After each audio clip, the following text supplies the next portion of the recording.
L'humanité est déchirée.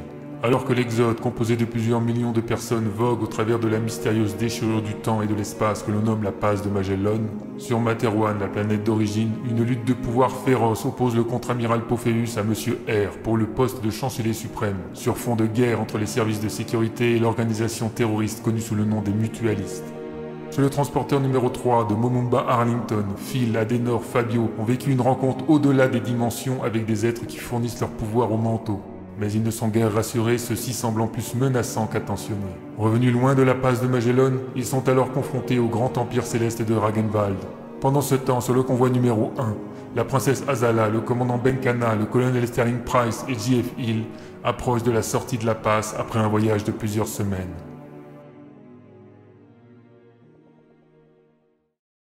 Bonsoir.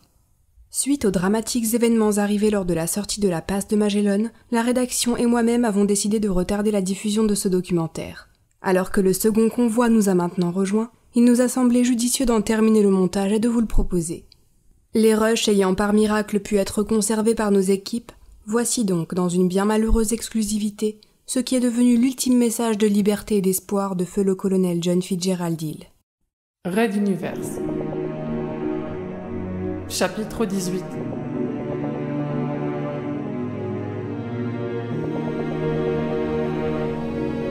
Sobrevivir.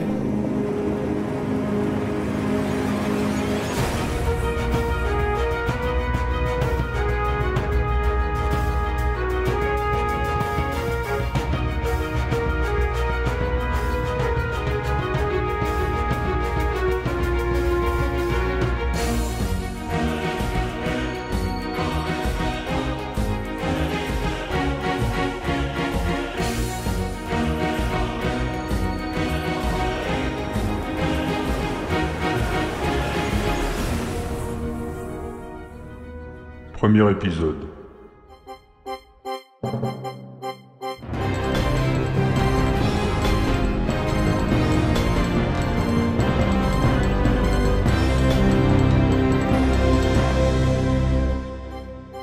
Bonjour à tous et bienvenue sur X1 Media, votre chaîne d'information. Je suis Foudia Hacham et nous sommes sur le transporteur numéro 6 pour un documentaire spécial sur la sortie prochaine de la passe de Magellan. Pour cet événement très particulier, nous avons eu l'immense honneur d'être autorisés à suivre minute par minute le colonel J.F. Hill, commandant de ce transporteur lors de toutes les manœuvres d'arrivée.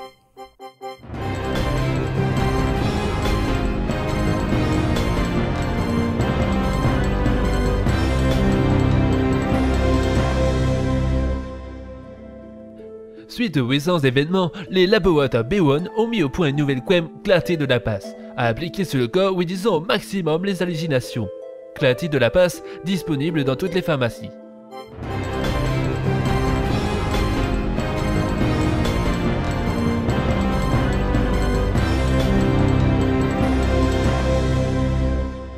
Alors colonel, bonjour, nous sommes ici dans vos quartiers, et au nom d'X1 Media et de notre public, nous vous remercions encore pour votre esprit d'ouverture et de transparence. Peut-être pouvons-nous commencer ce documentaire avec quelques mots de votre part sur la situation actuelle du transporteur, ainsi que nous dirons votre sentiment sur ce voyage. Bonjour Foudia, c'est un plaisir que de battre en brèche ceux qui prétendent que sur le numéro 6, les libertés seraient en berne. Et je vous remercie de braquer votre projecteur là-dessus. Alors la situation actuelle ne présente aucun problème, aucune anomalie particulière, ce qui me permet de féliciter toutes les équipes qui assurent le fonctionnement de ce géant de l'espace qu'est le transporteur. Nous savons qu'il n'est plus de toute première jeunesse. Alors, passer 3 semaines d'affilée à traverser Magellan en transition représente un sacré challenge. Oui, d'autant que nous avons affronté des perturbations très éprouvantes comme les sautes temporelles. Tous les équipements ont bien tenu ? Oh, vous savez, c'est une solide électronique embarquée dans cette bonne vieille cathédrale de métal et de lithium.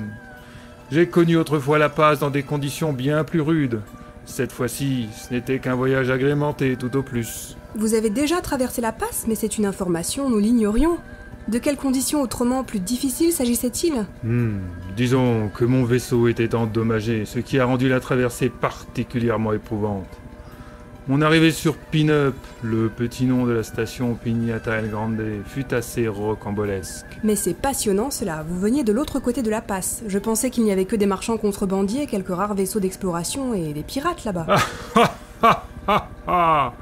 Madame Hacham, un jour je coucherai peut-être le récit de ma vie sur les pages d'un livre, et je vous promets de vous en tenir informé, mais l'heure n'est pas encore venue.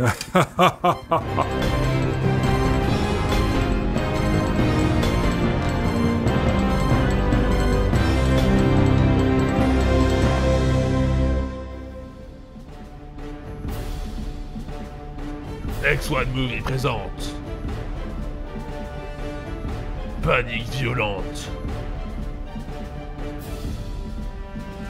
Suivez les aventures de Ken Hip a priori dans des missions extrêmes.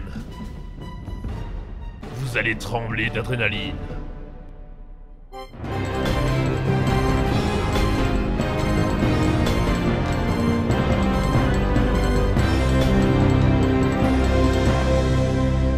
Merci à vous, colonel. C'est vrai qu'avant d'être commandant de l'Exode, vous avez été politicien dans le premier gouvernement Castix dit de transition. Auparavant, vous étiez un chef rebelle, vainqueur de la bataille controversée des monts Athos contre le colonel Sterling Price, lui-même actuel commandant du transporteur numéro 5. Cela se passe bien entre vous deux ? Hélas non, il a gagné toutes nos parties d'échecs de ces dernières semaines. J'envisage d'arrêter de jouer avec lui, il est bien trop fort.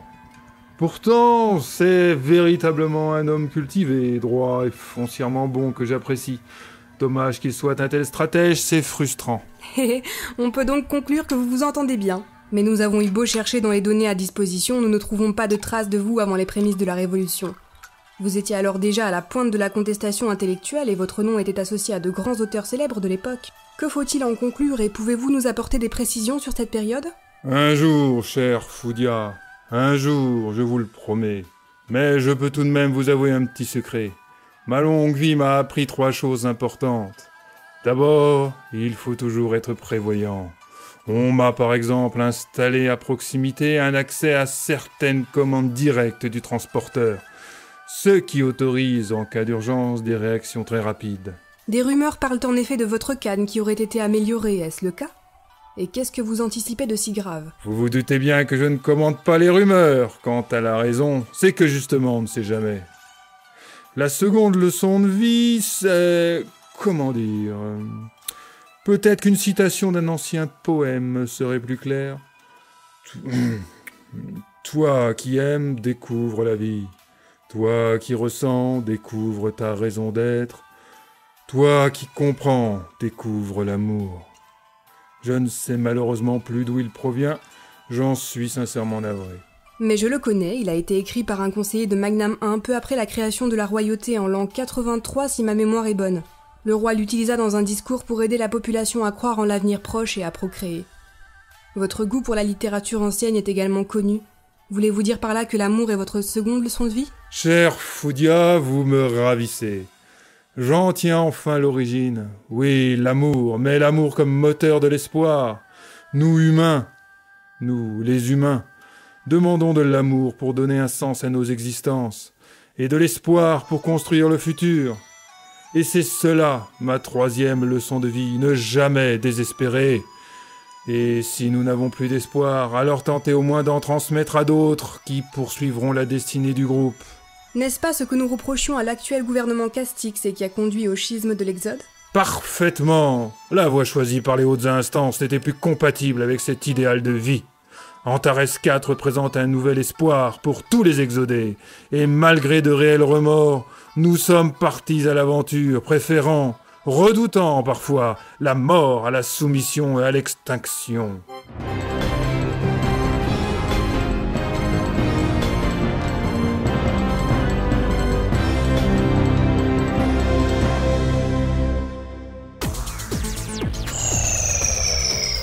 Wow, Alice, déchire ta bécane.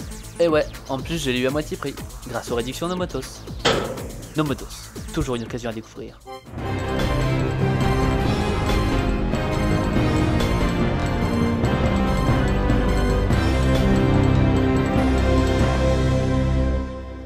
L'amour et l'espoir comme moteur de l'Exode. C'est une définition qui risque de faire date. Elle le fait déjà, cher Foudia.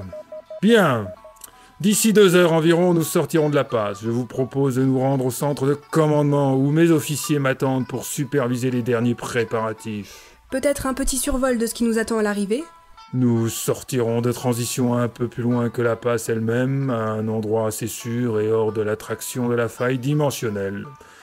Puis nous ferons une pause en y attendant quelques jours le second puis le dernier convoi. Il sera intéressant d'en profiter pour cartographier autant que possible ce nouvel univers, pour définir la meilleure route à suivre vers Antares 4 par exemple. Un endroit sûr, la meilleure route à suivre. Votre expérience passée de ce côté-ci de la passe vous inspire-t-elle de l'inquiétude ? Tout l'univers est inquiétant, madame, tout l'univers. Je vous propose de rejoindre la passerelle maintenant, voulez-vous ?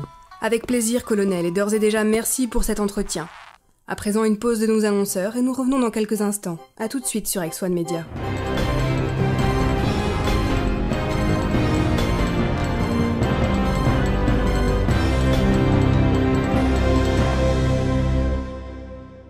Hey, vous savez pourquoi j'ai la pêche toute la journée? C'est parce que je mange dans les restaurants Erco. Erco, la cuisine, la vraie, la barbane. Le colonel marchait d'un pas lent dans les coursives menant au centre de commandement. Il avait beau faire le fier, l'appréhension lui tiraillait l'estomac. Oh oui, il connaissait bien la zone, proche de la passe, vers laquelle l'Exode se dirigeait. Et pour cause.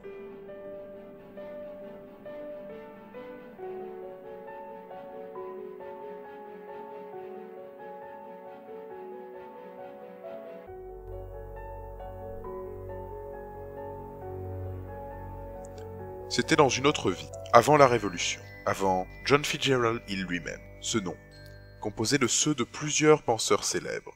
C'était un temps où on ne le nommait, à la pirate, que par son prénom, et par une caractéristique propre. Il était Igor le Penseur, demi-frère du puissant Misha, et d'Esphire, la sans peur, rejetons tous trois d'un grand et puissant chef pirate. Ils n'étaient que 3 enfants, ce qui était peu, comparé aux 7 femmes de leur géniteur. Chez les pirates, les règles communes à la civilisation étaient non avenues. Le libertinage phallique régnait par exemple en maître. Pourtant, les femmes combattaient sur un pied d'égalité avec les hommes. Certes, sans doute par nécessité de survie. Mais elles n'étaient pourtant pas moins redoutables au combat que les hommes. Sa grande sœur, Esphire par exemple, était une grande bretteuse devant l'Éternel. Et les leçons d'escrime qu'elle lui prodiguait dans la base, lors des périodes de repos, le mettaient toujours à genoux. Igor, ta garde! Relève ta garde! Voilà, comme ça! Plus haut! Et je t'ai déjà dit qu'il fallait bouger plus! C'est la rapidité qui fait l'escrimeur, sinon tu n'es qu'une cible! J'essaye. Même sans ton agilité, je devrais pouvoir y arriver. L'agilité viendra avec la pratique. Tu te souviens de la dernière escarmouche, avec ce garde royal? Tu avais failli y passer. Il faut t'améliorer. Les livres, ce n'est pas tout dans la vie d'un pirate. Igor essayait de penser à ses pas, tout en contrant les attaques de sa vis-à-vis, se permettant même une feinte.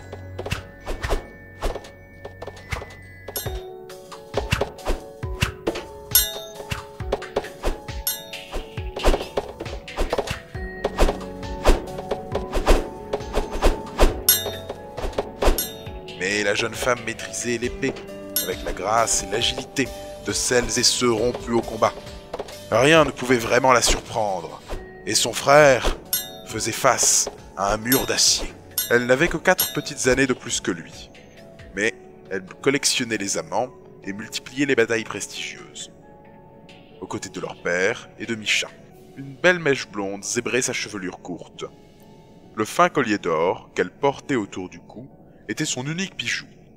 Il datait de son premier pillage, un souvenir de ses débuts dans la piraterie, en quelque sorte. Malgré sa petite trentaine d'années, son nom et sa mèche n'étaient déjà plus inconnus dans les milieux pirates, et même parmi leurs proies. Sur une ultime pirouette, elle désarçonna son frère. Le fleuret d'Igor s'envola, rebondit, et glissa sur la poussière du sol, jusqu'à l'entrée de la salle d'entraînement, au pied du nouvel arrivant, Misha. Le géant était, avant tout, une masse physique. Un être tout de muscles, à la longue moustache rousse, et à la voix tonnante. Il s'amusa sincèrement de la maladresse de son frère, en ramassant l'arme. Ah, Igor, tu devais retourner à tes livres ou utiliser quelque chose de vraiment conçu pour les hommes. Dit-il en tapotant le manche de sa redoutable hache, pendue contre son dos. C'était l'aîné de la famille, l'officier en second de leur père, quand ils prenaient l'espace à bord de leur navire, et bientôt le commandant de son propre vaisseau. Si Esphir commençait à être connu, la queue de cheval rousse de Misha était déjà redoutée de tous.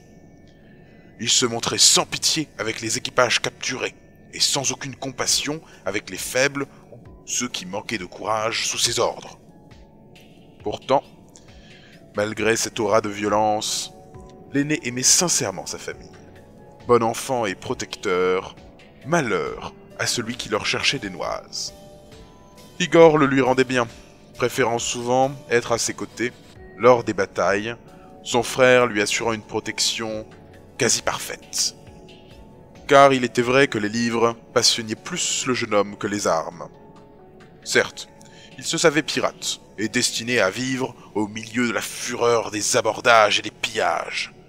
Mais il ne manquait pas une occasion de se plonger dans la culture, dans les romances, dans les cartes spatiales, tout ce qui pouvait le faire voyager dans le temps et dans l'espace, bien plus loin que ni lui, ni son père n'avaient jamais été.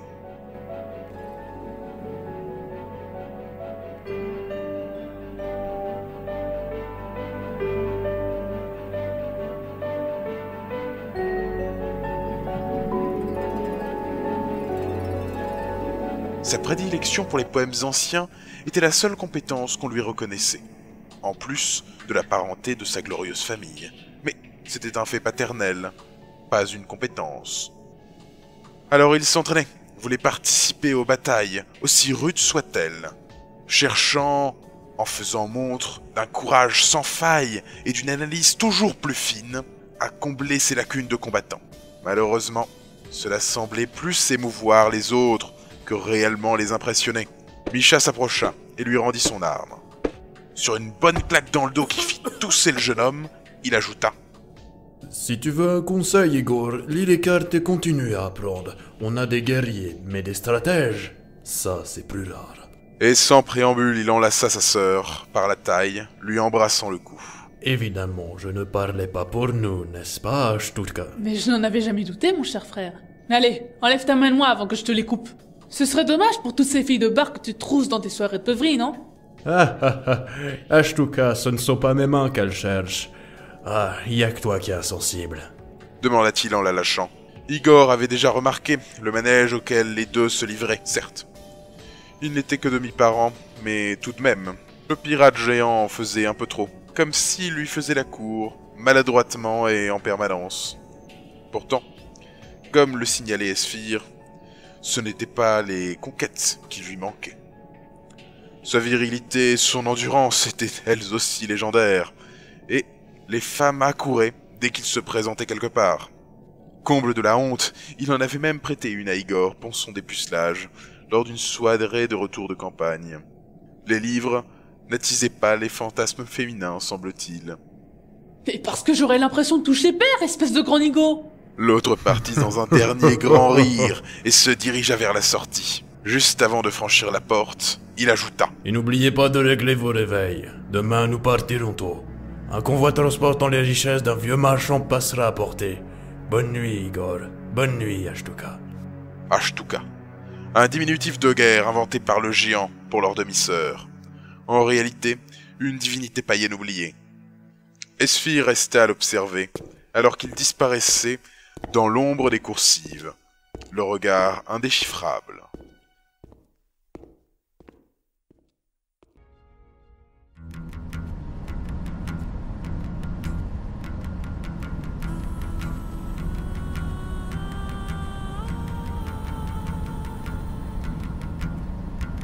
La plupart des voyageurs de l'espace craignent, à juste titre, les pirates. On les sait affamés de richesses et prêts à tout pour les obtenir, ne reculant devant aucune action d'éclat ni aucune bassesse. Certains, plus lucides, savent également leur reconnaître une rare témérité, une absence de peur qui fait d'eux des êtres d'exception. Et encore sont-ils loin de la vérité. Igor se tenait droit, serré dans sa tenue isolante contre les chocs thermiques, devant l'ouverture béante à l'arrière de leur vaisseau. Ils se trouvaient à la quasi-verticale de 3 appareils cargo traversant la haute atmosphère de leur planète d'origine. Derrière la verrière de son casque, pas de toute première jeunesse. Il pouvait distinguer la longue trace cristalline que la condensation laissait derrière les réacteurs au lithium à pleine poussée. C'était le point à éviter à tout prix, sous peine de se retrouver instantanément carbonisé. Au pire, si on ratait sa destination, on pouvait toujours venir se faire récupérer par la navette de secours qui sillonnait la zone, sous réserve que l'attaque se soit bien passée et que le suspenseur accroché dans leur dos ou la combinaison ne lâche pas. Le convoi venait de décoller depuis une grosse poignée de minutes, et c'est lors des sorties d'atmosphère que les communications d'un engin sont plus perturbées, voire inexistantes. Cela ne dure pas longtemps, mais c'est suffisant pour des pirates. L'autre avantage du lieu était que la présence d'atmosphère, même ténue, évitait les effets de dépressurisation forte, facilitant la progression en intérieur. Allez Igor, on vise le 3e. J'y serai avant toi, petit frère. Misha, ne fais pas comme si je n'allais pas vous griller tous les deux sur le poteau, comme toujours. À tout à l'heure, les peureux, répondit perfidement Esphir dans la radio. Et sans préavis, la jeune femme s'élança et se jeta dans le vide, déclenchant l'attaque. Misha se précipita à sa suite, suivi de tous les autres. Déglutissant, Igor plongea à son tour.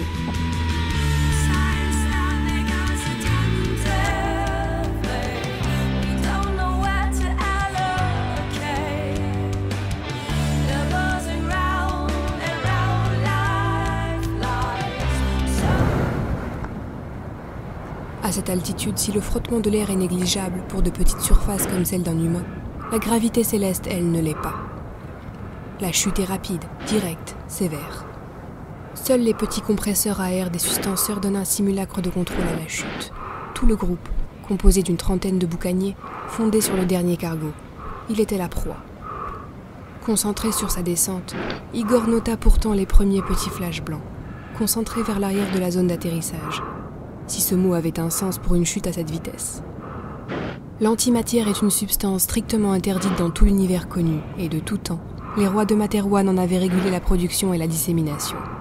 À trop forte dose, quelques grammes, elle pouvait fendre une planète en deux sous l'apparition d'une singularité dévorant tout.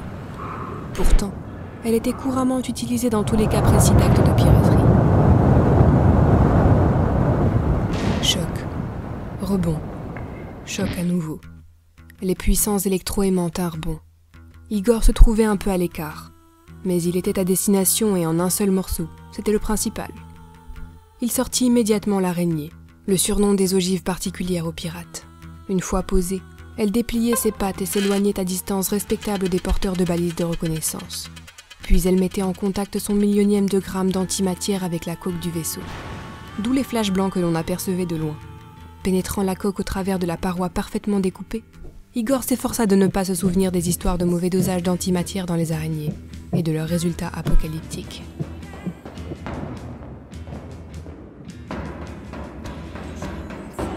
Épée dans une main, arme automatique dans l'autre, il courait dans les couloirs, faisant exploser les sas, prêt à abattre toute personne sur son chemin, enfin presque. Disons qu'Igor était sélectif et ne répondait qu'aux attaques. Un son discontinu, en stéréo dans le casque, le guidait vers les autres balises, donc vers ses camarades. Évidemment, l'objectif, une fois entré, était de se regrouper et d'attaquer la salle des machines. Les deux en même temps. Parfois, cela relevait du ch. Il percuta un jeune matelot sortant d'une coursive qu'il n'avait pas vue. Tous deux tombèrent à la renverse. Igor en lâcha son automatique. Même s'il n'était pas le meilleur des bretteurs, il n'en demeurait pas moins entraîné au combat. Roulant sur lui-même pour amortir sa chute, il se remit sur pied alors que l'autre se précipitait vers l'arme au sol. N'hésitant pas une seconde, il lui lança l'épée dans les jambes, se jetant à son tour sur l'arme. Le temps que l'autre se relève, Igor était debout devant lui, le tenant en joue. Le matelot leva les mains, se rendant. Inutile de chercher bien loin à déchiffrer son expression, celui-ci se pensait déjà mort. Igor n'avait qu'à appuyer, c'était si simple. Le jeune homme devant lui avait au plus 22 ou 23 ans. Si peu de différence avec son propre âge.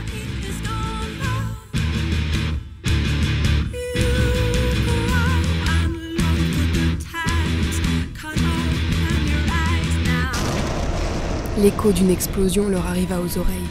Les combats faisaient toujours rage et la direction des bip-bip était évidente. D'ailleurs, ils se rapprochaient, mieux valait se dépêcher. Tout en tenant en respect son vis-à-vis, Igor lui intima l'ordre de reculer. Il récupéra alors son épée sur le sol et abandonna le matelot tremblant, reprenant sa course dans le couloir principal. Un peu plus loin, devant un important sas fermé, Igor saisit une de ses dernières araignées et allait l'activer lorsqu'une rafale de mitrailleuse décrivit un cercle juste au-dessus de lui. Se jetant à terre, il se prépara à riposter, mais c'était inutile. Le jeune matelot qu'il venait d'épargner se tenait devant lui, hoquetant, du sang coulant de sa bouche.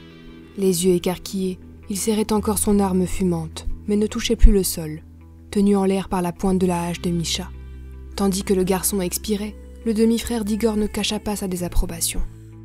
« Igor, quand est-ce que tu vas apprendre à surveiller tes arrières? Ce gamin allait te dégommer comme un lièvre tourterelle, et tu y serais resté sans même comprendre ce qu'il t'arrivait. » Un dernier sursaut, et la tête du jeune ne bougea plus, les yeux encore grands ouverts. « Un peu comme lui, quoi. Bon allez, viens, reste près de moi, il y a des mécanos qui refusent d'y rester gentiment, on a besoin de nous par là. » Secouant son arme, il laissait le corps glisser sur le sol et indiqua une coursive secondaire. Igor le rejoignit, attardant son regard sur le jeune homme mort. « Tu veux sa photo?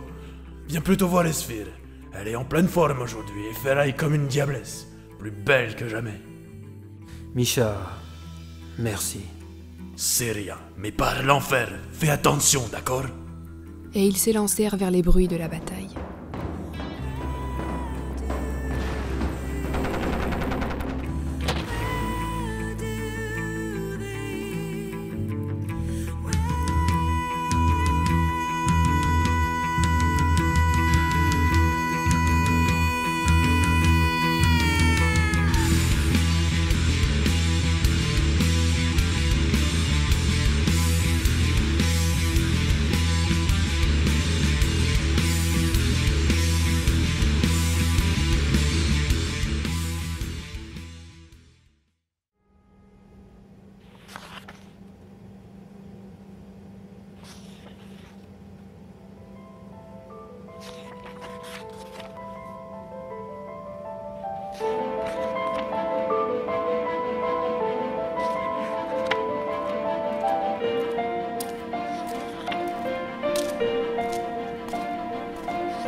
Igor.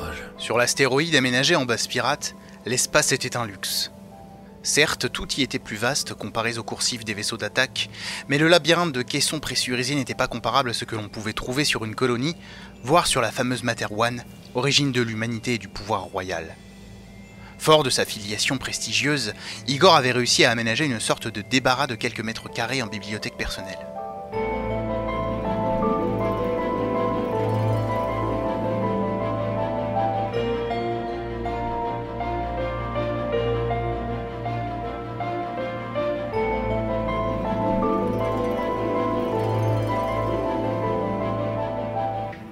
Il y accumulait depuis des années toutes sortes de livres et de lecteurs digitaux. N'importe quoi qui eût pu contenir du texte ou des informations sur l'univers, du roman à l'encyclopédie numérique, du magazine au recueil de poèmes. Des étagères improvisées débordées d'ouvrages, le sol lui-même était couvert de piles à lire ou à ranger. Certaines de ces œuvres présentaient des couvertures ou des pages noircies, et plusieurs cartes magnétiques étaient inexploitables car en partie fondues.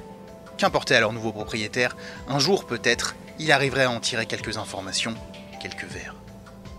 Assis sur un tabouret, les pieds posés sur une petite pile, bilan du dernier butin, le pirate feuilletait passionnément un petit livre rouge, au titre écrit dans une langue inconnue du nouvel arrivant. Ah, Misha, tu tombes bien.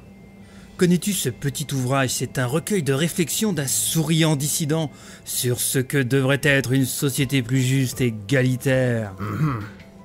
Non, et ça donne de la liberté. Ce serait bien nouveau. Je n'en suis pas certain. Des règles, des droits et des devoirs, en effet, mais déjà, ces droits, Misha. Le droit de choisir son représentant, une transparence sur les décisions, une sorte de conseil suprême élu qui chapeauterait tout, un ensemble... Igor, nous parlerons de cela plus tard. Je ne suis pas venu pour rêver avec toi. Le géant se choisit une pile de livres vaguement stables et s'assit dessus, entraînant d'inquiétants craquements dans les cuirs. Son frère cachait mal une moue désapprobatrice, mais le pirate s'en moquait. Igor... Ce marin qui voulait te tirer dans le dos, comment as-tu pu le rater?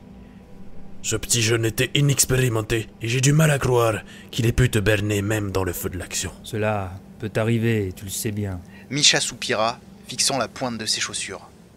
Puis son regard glissa sur la collection accumulée dans le débarras. Le pirate géant n'était pas à son aise dans les discussions. Pour n'importe quel sous-fifre, la question aurait été réglée en quelques coups bien placés, mais il se refusait à en arriver là avec son jeune demi-frère. Est-ce que l'on parle de la vie des pirates dans tout ça? Quelques romans l'ont idéalisé à la limite de la parodie. Mais le plus souvent il s'agit, on dira, du mauvais côté et de la peur qu'on inspire aux autres. Et tu trouves cela mal, n'est-ce pas? Tu ne crois pas que ce que nous faisons représente la justice, pas vrai? Justice? Que nous ont donc fait ces marchands, ces plaisanciers? Nous pourchassons et sommes pourchassés, nous pillons, violons et brûlons parce que nous ne voulons pas intégrer la société humaine. Nous sommes libres, et on nous rejette donc. Voilà la vérité. Nos ancêtres étaient nordistes, des hommes rudes, aux règles de société strictes. Ils ont rejeté la loi des hommes en s'élançant dans le vide de l'espace, et ont vécu 1000 tourments pour survivre. À côté de ça, ces riches et grands marchands passaient sous leur nez, débordant d'une richesse dont ils refusaient de partager la moindre piécette. Que voulais-tu qu'ils fassent? Je suis fier d'être redouté par-delà l'espace et de faire partie des pirates, Igor. Nous sommes du même sang. Tu devrais ressentir cela dans tes tripes aussi, comme Esphir. Ce ne sont pas tes livres qui t'auraient sauvé du marin d'hier. Non, il m'explique son geste, mais il ne m'aurait pas sauvé, c'est vrai. Misha se leva brusquement, dominant son demi-frère. Malgré toute attente, il lui tendit la main, un sourire se dessinant sous sa moustache. Alors viens, brûlons toute cette bouquinerie ensemble. Avec moi, tu prendras la place qui te revient dans la communauté pirate. Ta communauté. L'autre regarda la main tendue et l'accepta. Il se releva, se retrouvant face au géant, mais il ne lui arrivait même pas au sternum. Misha, merci encore pour ton aide là-bas. Mais je n'abandonnerai pas mes livres. Ce marin, je l'avais laissé vivre. Sans doute aurais-je dû le neutraliser d'une manière ou d'une autre, mais je n'ai pas pu, voilà. J'en étais persuadé. T'as pas encore la trempe d'un pirate, et ces livres te bourrent le crâne de choses dangereuses. Regarde Esphir, elle a le feu sous la peau. Elle sait entraîner les hommes et semer la terreur chez nos proies. Et tu ne devrais pas oublier qu'elle est notre sœur. Elle n'est pas pour toi. Quoi? Je sais que je lui plais, ne te mêle pas de ça. Mes livres ou Esphir, chacun ses faiblesses, Misha, n'est-ce pas? Je ne serai peut-être jamais un grand combattant, mais je suis certain que tu confonds l'amour fraternel et l'amour tout court. Esphir n'est pas pour toi. La tête du géant était cramoisie de gêne et de colère. Sans répondre, il sortit du débarras en claquant la porte.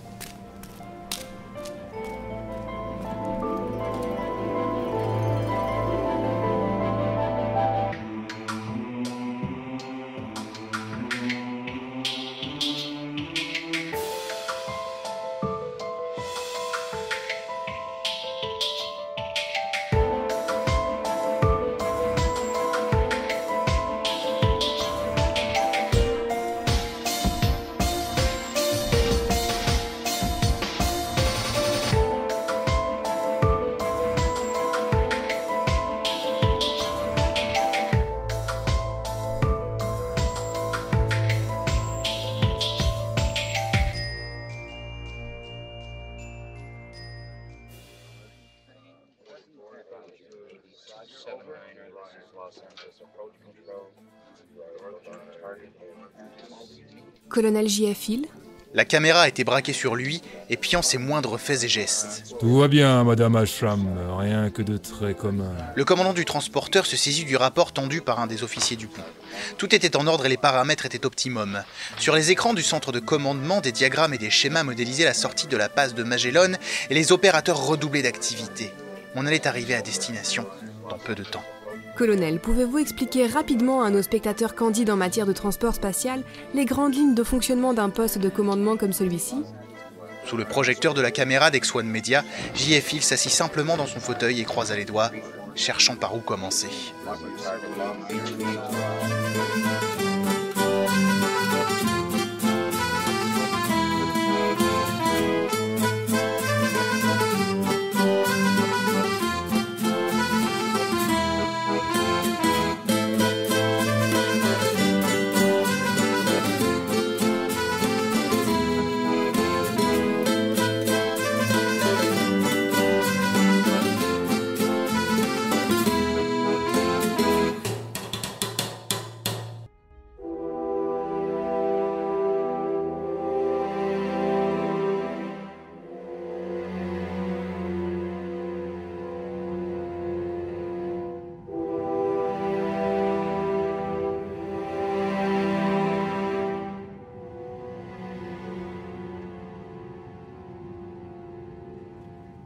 Transporteur numéro 7.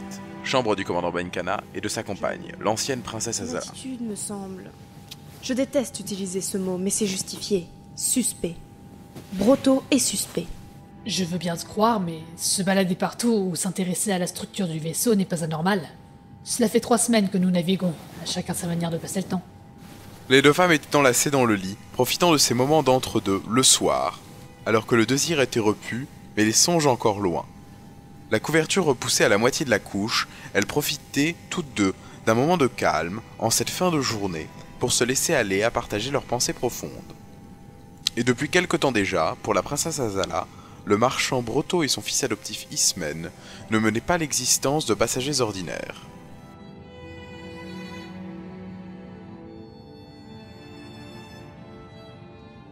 Aurora laissa l'extrémité de ses doigts glisser doucement sur la peau de sa compagne.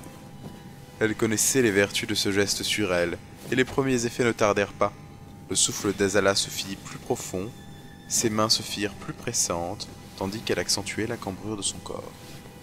Bien que politicienne expérimentée, l'ancienne princesse n'en demeurait pas moins une jeune femme avec toute son énergie vitale, prête à exploser.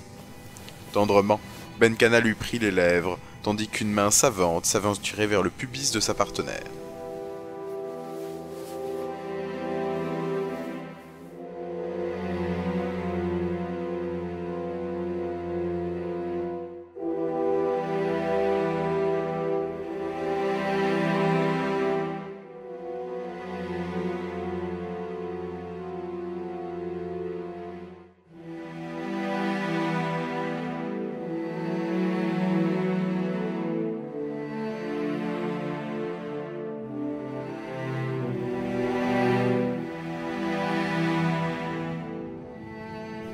Bien plus tard, alors que la nuit était bien avancée, Azala veillait, les yeux grands ouverts, observant le plafond métallique lisse où se reflétaient parfois quelques lumières extérieures de la passe de Magellan.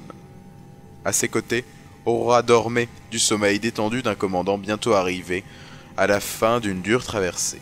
Prenons un peu de repos et je te promets que l'on s'occupera plus sérieusement de ce monsieur Broto une fois sorti de la passe, d'accord? Allez, dormons, je tombe de sommeil.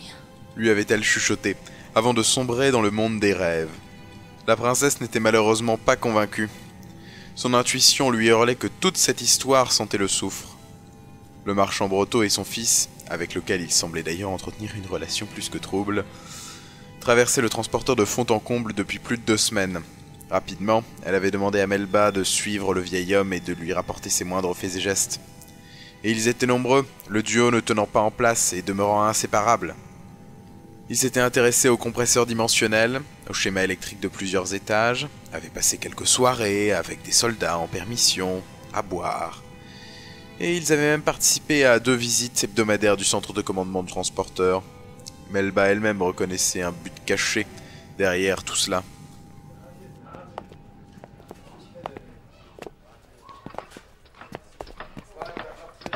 Princesse, du temps de votre père, disons avant. Dans le doute, on les aurait enfermés. Merci, Mel. Au moins, je ne suis pas folle.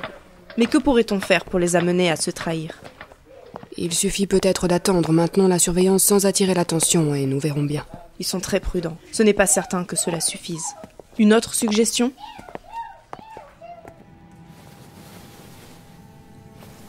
Une journée, alors que père et fils se promenaient le long des pistes du mini-spatioport à la base du transporteur, les 2 femmes avaient procédé à une inspection en règle de la cabine des 2 curieux. En totale illégalité, bien évidemment. Mais la princesse voulait étayer ses soupçons. Elles avaient fait chou blanc. Aucun matériel suspect. Aucune note ou base de données particulière sur le vaisseau. Rien que le lieu d'habitation standard d'un vieil homme et de son fils adoptif. Quelques vêtements, une petite pharmacie d'urgence, quelques outils de bricolage simple. Et 2 lits, même si le plus petit était plutôt une carpette roulée sur le sol. Aucune allusion pédophile. Oui, Azala aurait aimé trouver au moins cela pour déclencher une enquête, mais non, rien de rien.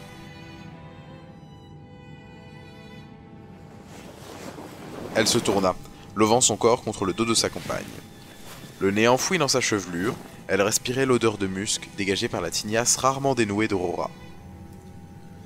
La princesse était une des seules personnes à connaître cet aspect de la réputée et redoutée héroïne de la Révolution Castix. Et quoi qu'en pensent les mauvaises langues, un véritable amour liait les 2 femmes. Cela remontait immédiatement après la Révolution, alors que l'on voulait surveiller de près la seule prétendante légitime au trône vacant de l'ancienne royauté. Le respect né entre la geôlière et la prisonnière s'était mué en reconnaissance, puis en amour. Devant la situation, il avait été décidé de les éloigner, et ce fut leur premier vrai déchirement. Mais que de chemin traversé depuis. La princesse enfonça plus profondément son visage dans la crinière offerte d'Aurora. Cela l'aidait d'habitude à trouver le sommeil. Mais non, pas cette fois. Elle n'arrêtait pas de se demander ce que Broto et son fils manigançaient en ce moment même, et son intuition lui hurlait que ce n'était rien de bon. Ah, la nuit allait être très longue.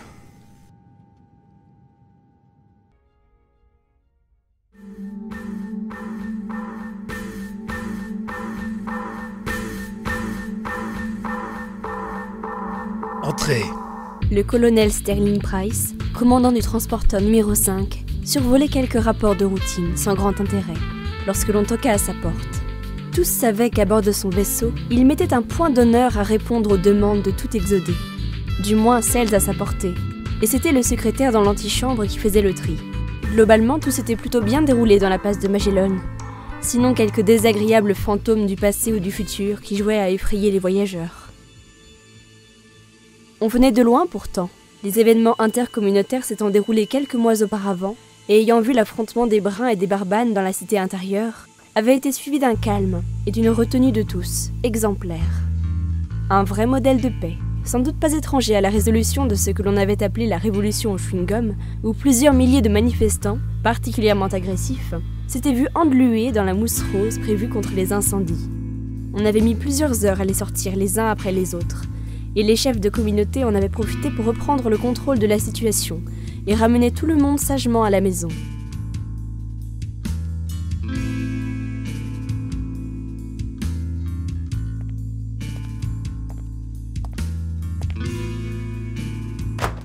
Un dossier de plusieurs pages glissa brutalement sur son bureau, le tirant de sa rêverie. C'était la preuve d'un certain manque de tact ou de discipline, mais Price ne broncha pas. Le nouveau venu n'était pas apprécié pour sa rigueur militaire, mais pour son professionnalisme dans un domaine très particulier. Monsieur Edmund Tristo, rappelez-moi de vous initier un de ces jours à la notion de protocole. Asseyez-vous, je vous prie, alors. Est-ce que le rapport est complet? Face à lui, un jeune homme boutonneux, à peine sorti de l'adolescence, prenait place dans l'épais fauteuil de cuir. Il était maigre, mal habillé de vêtements trop larges, le teint pâle tirant vers le grisâtre. Une chevelure noire, épaisse et grasse, recouvrait en partie des yeux aux pupilles étrangement élargies, entourés de larges cernes bleu nuit. Tristo était un expert incontesté en informatique, une de ces perles rares trouvées par Weston, au cœur de la population du transporteur numéro 5. L'ancien second du colonel était mort prématurément lors de son enquête sur une série de meurtres sauvages, celle-là même ayant déclenché les conflits intercommunautaires. C'était en mettant à jour la machine infernale responsable de tout cela qu'il y avait laissé la vie. Mais l'homme, organisé qu'il était, avait jalonné l'avenir de nombreuses pierres blanches, des idées dont il avait déjà apporté, au moins, une esquisse de solution. Et Edmund Tristo était de celle-là. Pas encore, monsieur, mais d'une version préliminaire. Tout est posé, et comme vous voulez que je rende ça au plus vite, je me suis dit que ça valait le coup de passer vous l'apporter. Très bien, très bien. À vue de nez, le rapport ne contient guère plus qu'une dizaine de feuilles. Est-ce à dire que tout va pour le mieux et que nous pouvons nous fier au système informatique de la flotte? Car telle était l'une des ultimes suggestions de Feu son second. Faire une évaluation de la fiabilité du réseau interne à l'Exode, celui permettant toutes les transmissions. D'X1 Media aux senseurs multiples, des communications cryptées aux services vitaux. Quelle était la confiance que l'on pouvait avoir dans ces systèmes complexes? Monsieur, c'est une usine à gaz. Les protocoles sont multipliés, les systèmes fonctionnent sous des langages différents, certaines connexions sont inutilement sextuplées et d'autres en mauvais état et uniques.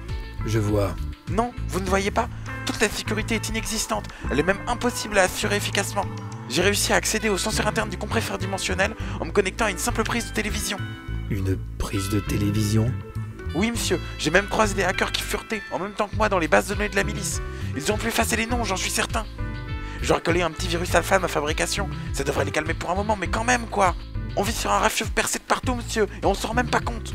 Sterling Price s'enfonça dans son fauteuil, croisant les doigts sur son abdomen un peu proéminent. Weston avait donc raison, probablement plus qu'il ne l'imaginait lui-même. Est-ce seulement valable pour le nôtre ou ce problème est-il commun à tous les transporteurs? Ah, je sais pas. Même si les autres vaisseaux ont pu prendre en main certains problèmes, il y a des failles matérielles qui ne peuvent être résolues sans réécrire les systèmes de communication interexode.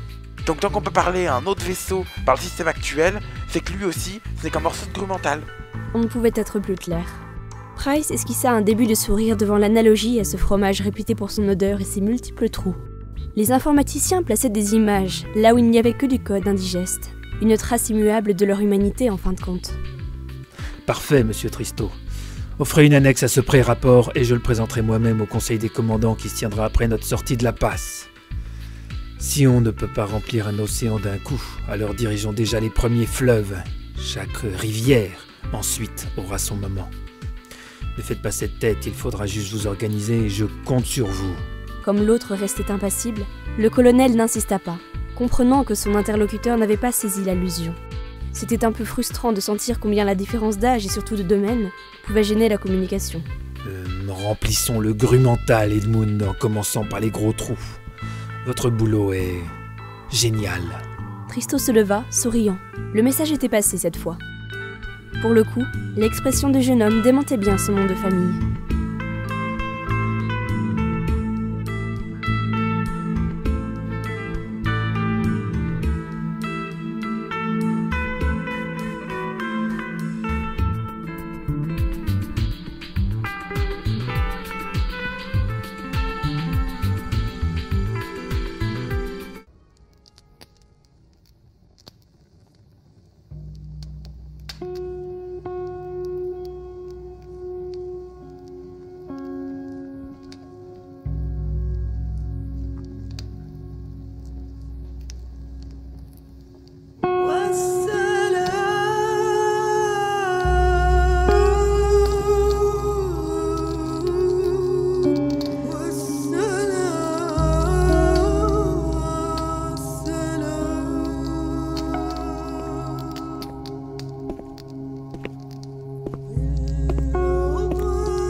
Bonjour Angilbe, comment allez-vous? Je vais, chère Calante, je vais.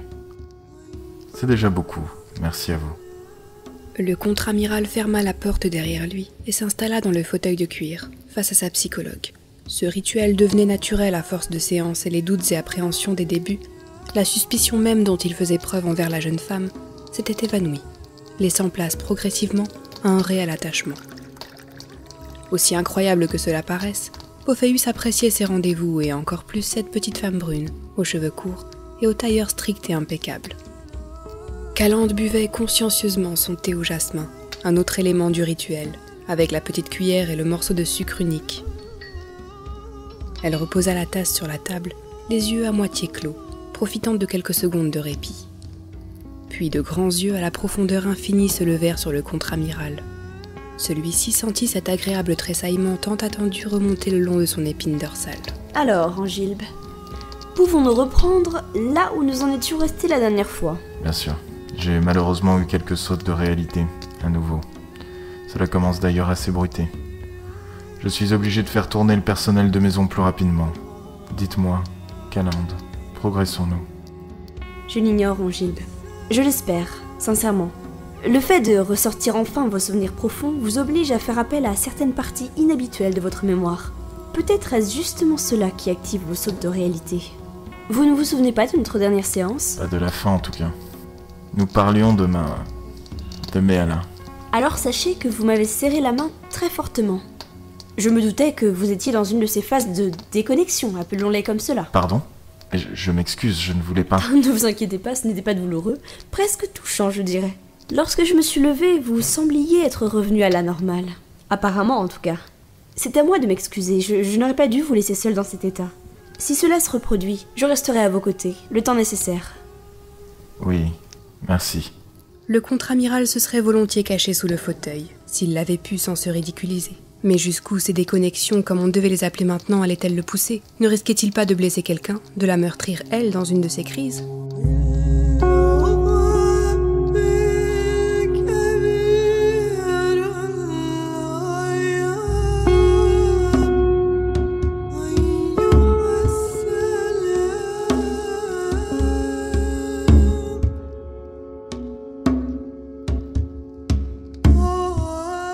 La jeune femme posa son bloc sur l'un des accoudoirs et, lentement, se pencha. Elle saisit la main droite du militaire, crispée contre son propre fauteuil. Doucement, elle dénoua les doigts un à un, allant jusqu'à masser l'intérieur de la paume. Pourtant, ses yeux ne quittaient pas ceux de son vis-à-vis, perçant ses barrières, pénétrant là où même les manteaux ne pouvaient aller. Je suis ici pour vous aider. La dernière fois, nous avions parlé de vous accompagner dans les recoins de votre esprit, de partir ensemble à la recherche de ce qui vous tourmente tant. N'ayez pas peur de vous, n'ayez pas peur pour moi. Vous n'êtes pas un homme méchant. Et cela, toutes nos séances l'ont amplement prouvé. Pophéus était pétrifié. Le contact doux et chaud de ses mains, ses paroles apaisantes, hors de toute logique psychologique. Cette bouche si sensuelle, cela l'effrayait, le fascinait, l'attirait, le repoussait. Jamais il n'avait ressenti un tel sentiment. Jamais. Sauf peut-être... Allez-y, Angilbe. Vous êtes prêt. Je l'aimais tant, Méala. Je l'aimais. Et une fois la surprise passée, peu m'importait qu'il fût un homme ou une femme ou quoi que ce soit d'autre. C'était fort, voilà. Donc vous avez poursuivi votre relation, mais cette fois en assumant sa différence. Vous sentiez-vous différent, vous aussi? Oui, non, je l'ignore. Peut-être l'avez-vous vécu, ou certainement l'un qu'un de vos patients vous l'a déjà décrit. Je l'aimais pour elle, pour ce qu'elle était dans son esprit. Il n'y avait aucun désir spécialement homosexuel, juste une notion de partage, de plaisir, d'échange. De s'offrir? Oui, c'est cela, de s'offrir. Petit silence entre eux. Qu'est-ce qui avait changé depuis la première séance? Il parlait toujours de lui et de ses pensées profondes. Juste avait-on repoussé les limites du superficiel? Mais que s'est-il donc passé ensuite? La sœur de Méala Iknal, une fille un peu plus jeune, une femme réelle, si j'ose dire, était amoureuse de moi en secret. Personne ne s'en était rendu compte, sauf peut-être Méala, mais inutile de vous dire combien la relation entre les deux enfants de la famille n'était pas simple. Un jour, dans une crise de jalousie, elle décida de tout avouer au chef de la famille Pophéus. De tout avouer? Oui, la perversion de Méala, mon choix pour une sexualité tordue... Arrêtez, Angilbe, ne présentez pas cela comme quelque chose d'anormal. Vous ne le saviez pas, et pour le choix de votre cœur, vous avez été au-delà des a priori. Ce n'est pas tordre la réalité que de donner une preuve d'amour à celui qu'on aime. Merci, Calande. Malheureusement, mon père, lui, homophobe convaincu, n'était pas de cet avis ouvert, voyez-vous.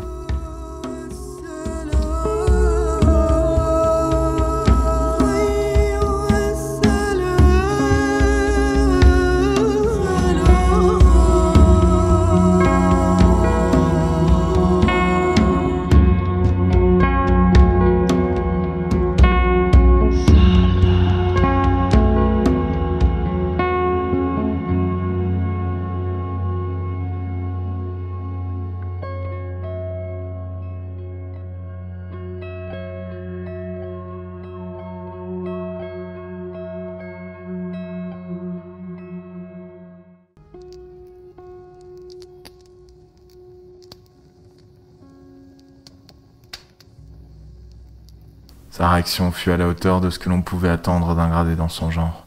Brutal. C'était lors d'une fin d'après-midi, après avoir transformé une partie de l'écurie en véritable galerie d'art moderne. Repu de création et de travail, nous nous étions assis sur un tas de foin, au fond de la salle. Pophéus en eut un ricanement léger. Lui-même fut-il surpris de cette réaction instinctive. La plongée dans cette mémoire ancienne, la main de Calande, tout cela ouvrait des barrières longtemps restées fermées. Nous nous embrassâmes, nous nous caressâmes. Nous n'allâmes pas plus loin. Une fourche, vous savez ces outils pour justement retourner la paille, se planta dans le bois à côté de nous. Mon père nous dominait de toute sa hauteur, tenant le manche.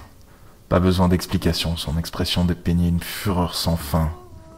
Le petit massage de main s'était arrêté. De l'autre main libre, Calande reprenait ses notes. Quand était-elle redevenue la psychologue?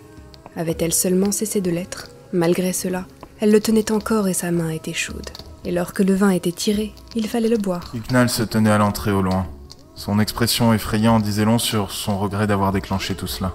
Mais le mal était fait. Méala fut saisie par le col et d'un point vengeur, Monseigneur Pophéus lui brisa net le nez, la défigurant pour des mois. Tombant au sol étourdie, elle trouva encore la force de tenter de se défendre et lui donna un violent coup de pied dans les jambes. Il faillit trébucher mais se rattrapa à la fourche qu'il arracha du mur. Il s'en servit violemment pour, à plusieurs reprises, en écraser le manche sur ma pauvre amie. Dans un hurlement, Iknal vint s'interposer, protégeant de son corps celui de sa sœur. Quelle sotte. Elle aurait mieux fait de réfléchir avant plus tôt, que de laisser parler ses sentiments et nous n'en serions pas là. Quoi qu'il en fût, mon père s'arrêta, et on appela les secours. Ma Méala passa un long moment de convalescence à l'hôpital. Elle ne revint jamais sur les terres familiales. Voilà. Pourquoi n'êtes-vous pas intervenu lors de l'agression de votre père? Pourquoi? Que peut faire une souris face à un chien de guerre? J'étais en rébellion contre mon père, mais j'éprouvais aussi beaucoup de crainte envers lui. Il m'imposait sa force et son respect tous les jours depuis que je vivais chez lui. Il me servait, encore maintenant sans doute, de modèle, que je le veuille ou non. Alors le voir ainsi, j'ai eu... Calande, pouvons-nous nous arrêter pour aujourd'hui? Bien sûr, je comprends. Elle retira sa main, peut-être un peu trop rapidement. Le contre-amiral regarda la jeune femme brune se lever, remettre ses affaires dans son sac. La séance se finissait. La magie était rompue. Angilbe, je vous souhaite une bonne semaine. Tenez-moi au courant si vous avez de nouvelles crises. Voulez-vous? Calande, j'ai eu peur, voilà. J'étais pétrifié devant la force de cet homme qui m'avait pris comme fils, et sa fureur me traumatisait, me terrorisait au-delà de l'entendement. Jamais, plus jamais, je ne serai ainsi sous la domination de qui que ce soit, vous m'entendez? Cette montagne de rigueur sans âme ne me méritait pas, sinon suite à un pur hasard de l'histoire. C'était sorti tout seul, comme un grand bol d'air, l'inspiration première de quelqu'un coulant depuis trop longtemps dans les eaux saumâtres du déni et du mensonge. Tel un enfant venant de naître et poussant son premier cri, le contre-amiral semblait découvrir un nouveau monde dans lequel il allait passer tout le reste de sa vie. Calande jeta son sac sur la table, se rassit précipitamment et serra le bras du contre-amiral, sans aucun préambule. Dites-moi la vérité, Angilbe. Votre père, votre référence paternelle, disiez-vous, n'était pas réellement votre géniteur, n'est-ce pas? Vous avez semé votre discours de multiples indices qui m'amènent à penser cela. Est-ce cela qui vous tourmente l'âme? Aucune réponse. Pophéus, celui maîtrisant tout, comment avait-il pu laisser passer ces informations? Encore une déconnexion? Non. Elle devait sans doute dire vrai.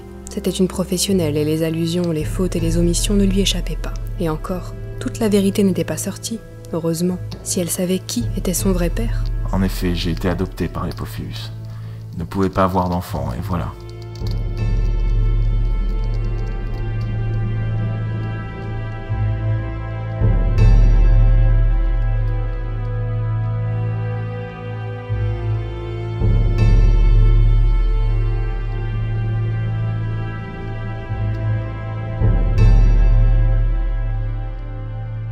Est-ce lié au fait qu'il ne me toucha pas? Toujours est-il que je fus, dès la semaine qui suivit, envoyé en pension dans une académie des forces spatiales. Au déchirement des adieux de ma mère, je ne savais quoi répondre d'autre que de l'indifférence. La perte de Méala submergeant tout, la pauvre. Le plus amusant, c'est que les forces spatiales sont sans doute encore, un nid d'homosexualité patente. Je n'en reviens pas encore combien mon père était aveugle sur la réalité du monde autour de lui. Bref, la suite est connue. Ascension des différents grades durant les grands voyages d'exploration, découverte d'Antares 4, retour triomphal, etc. Et avez-vous revu Méala? Ah oui, la conclusion de l'histoire, vous voulez dire. Ce fut pitoyable. La famille de Méala quitta, bien sûr, le service au château pour s'en retourner au pays nordiste. D'après ce que j'ai appris, tous moururent dans un règlement de compte là-bas, quelque temps plus tard. Je ne la revis donc jamais. Apparemment, ils avaient cru à tort que leur dette s'était effacée avec le temps. Pourtant, je retrouvais la trace des années plus tard d'Iknal. Elle avait échappé au massacre et s'était retrouvée à se prostituer dans un bordel tropicalien. Et vous avez été vers elle? J'espérais revoir Méala, par miracle. Mais non, la sœur traîtresse me confirma la mort de tous les autres membres de la famille. Elle-même était malade et se jeta aux pieds de l'homme puissant que j'étais devenu pour demander de l'aide. Je me suis éloigné, lui laissant une pièce pour s'acheter du pain. Je n'ai que de l'indifférence ou du mépris pour elle et ce qu'elle a fait. Et je n'en ressens aucune gêne.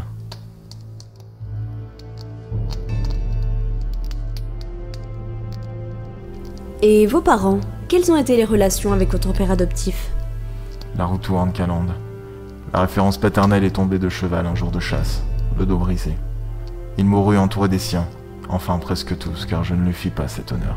Je revis ma mère par contre. La vieille femme qu'elle était devenue s'avéra courtoise. Mais à certains indices, je devinai qu'elle n'avait plus toute sa tête. Je pourvois à ses besoins et à ceux du château. Comprenez-moi bien, c'est plus une dette que je paye qu'autre chose. Cette vie est loin de moi. Je l'ai scellée il y a longtemps. Jusqu'à aujourd'hui. Jusqu'à aujourd'hui, en effet.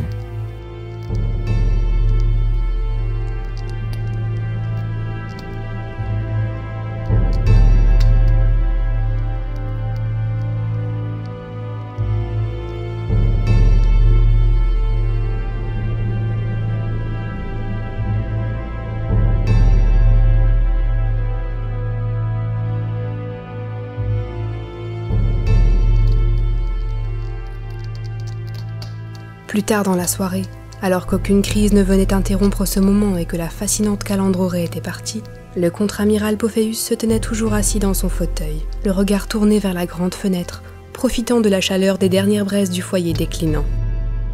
Il avait ouvert la porte. Il se sentait enfin en paix.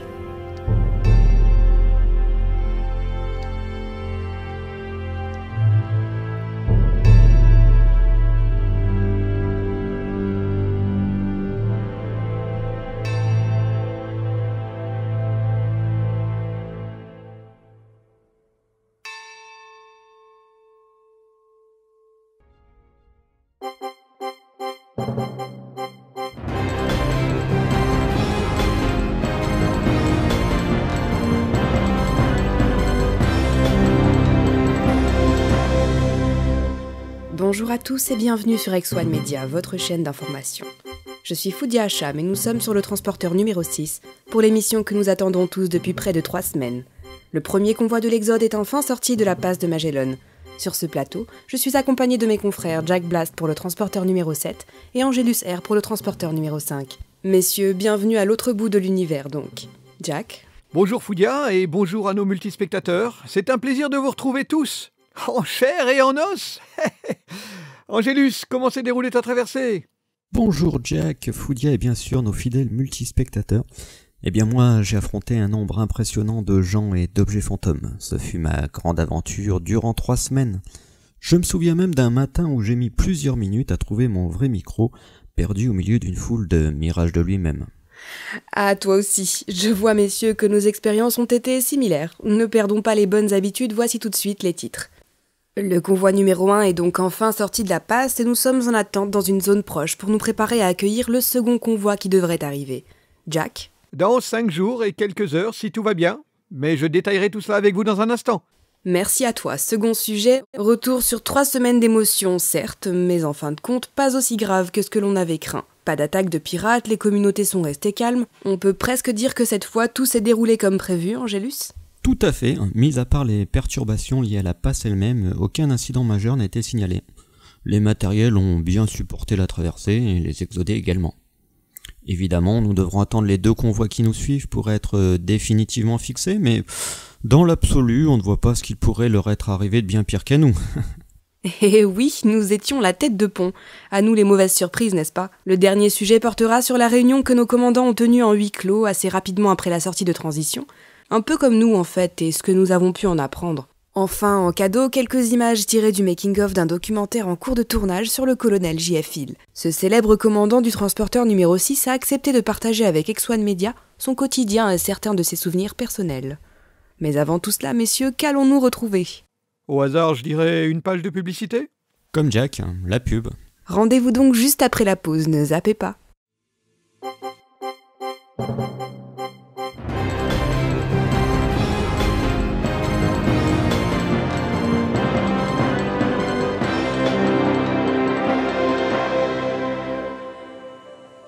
Après une dure journée de travail, venez vous décompresser et laissez votre corps profiter de la douceur.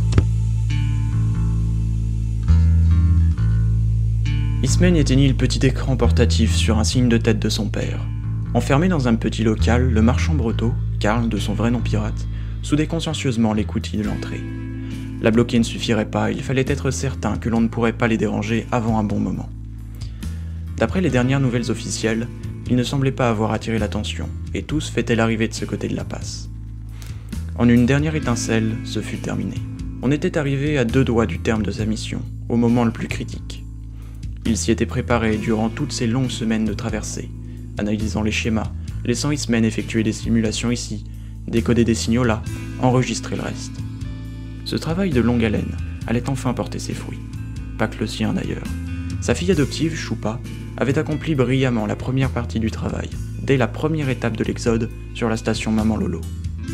Placer un transpondeur multispatial dans le transporteur numéro 7 n'était déjà pas une mince affaire, mais faire dérailler le complot où se mélangeaient pêle-mêle des familles pirates, des membres des services de sécurité de Materwan et la mafia souriante relevait du génie, tout simplement. Confié aux mains du vieil homme il y a des années par son commandant de père, alors que leur vaisseau disparaissait dans les flammes du cercle de Rabbit, Carl avait donné toute son énergie pour l'épanouissement de la jeune femme. Et cet excellent plan, conçu par elle, en était l'apogée. Le sénéchal Petrovac avait d'ailleurs failli tout faire capoter lors de son attaque surprise en pleine transition, utilisant un autre transpondeur caché dans le transporteur. Là encore, Choupa avait pris les devants et renseigné l'exode par un chasseur abandonné. Jeffil fit échouer le plan du sénéchal, mais c'était bien la main de Choupa qui tirait les ficelles, une fois de plus. Amoindri, affaibli par la perte de ses troupes et cette cuisante défaite, le taureau s'était fait agneau et avait accepté de se ranger, comme les autres, derrière la bannière unique. Carl posa douloureusement un genou à terre. Son âge se faisait ressentir plus que jamais à l'approche de l'événement. S'il ne pourrait plus participer comme avant aux missions, il prendra sa retraite sereinement, cette bataille étant, de toute façon, le couronnement de sa carrière. Eastman se tenait droit devant lui, le regard dans le flou comme toujours. Un jeune adolescent et un vieil homme, le type de duo imparable, qui irait les soupçonner? Il fait glisser sa main dans les cheveux du garçon, lui caressant l'épaule dénudée. Il admirait sincèrement la perfection de ce jeune corps. Un dernier baiser sur le front de son enfant. Dans le silence du local, à la lumière crue d'un néon, il s'autorisa une dernière seconde en tête-à-tête avec l'enfant. Ce garçon était son bijou, la merveilleuse création dont un père pouvait être fier. Eastman, tu me manqueras. Adieu. Puis il recula, énonçant le code d'activation du processus numéro 3. L'adolescent se raidit et fit demi-tour, s'arrêtant devant quelques caisses accumulées face au mur du fond de la pièce. Sur un simple geste, il dégagea le passage, déplaçant des dizaines de kilos sans même forcer. Face à la paroi, il leva les bras et les projeta contre la surface lisse, qui fut immédiatement percée sous la formidable pression des doigts. Sans sourciller, il déchira le métal du camion, ouvrant un large passage sur un réseau de centaines de câbles mélangés, traversant le vaisseau. Au milieu de ce labyrinthe multicolore, une conduite en céramique, bien plus volumineuse que les autres, traçait son chemin en ligne droite vers les profondeurs. Carl prit son inspiration pendant qu'Eastman faisait voler en éclats, d'un doigt, le maigre rempart.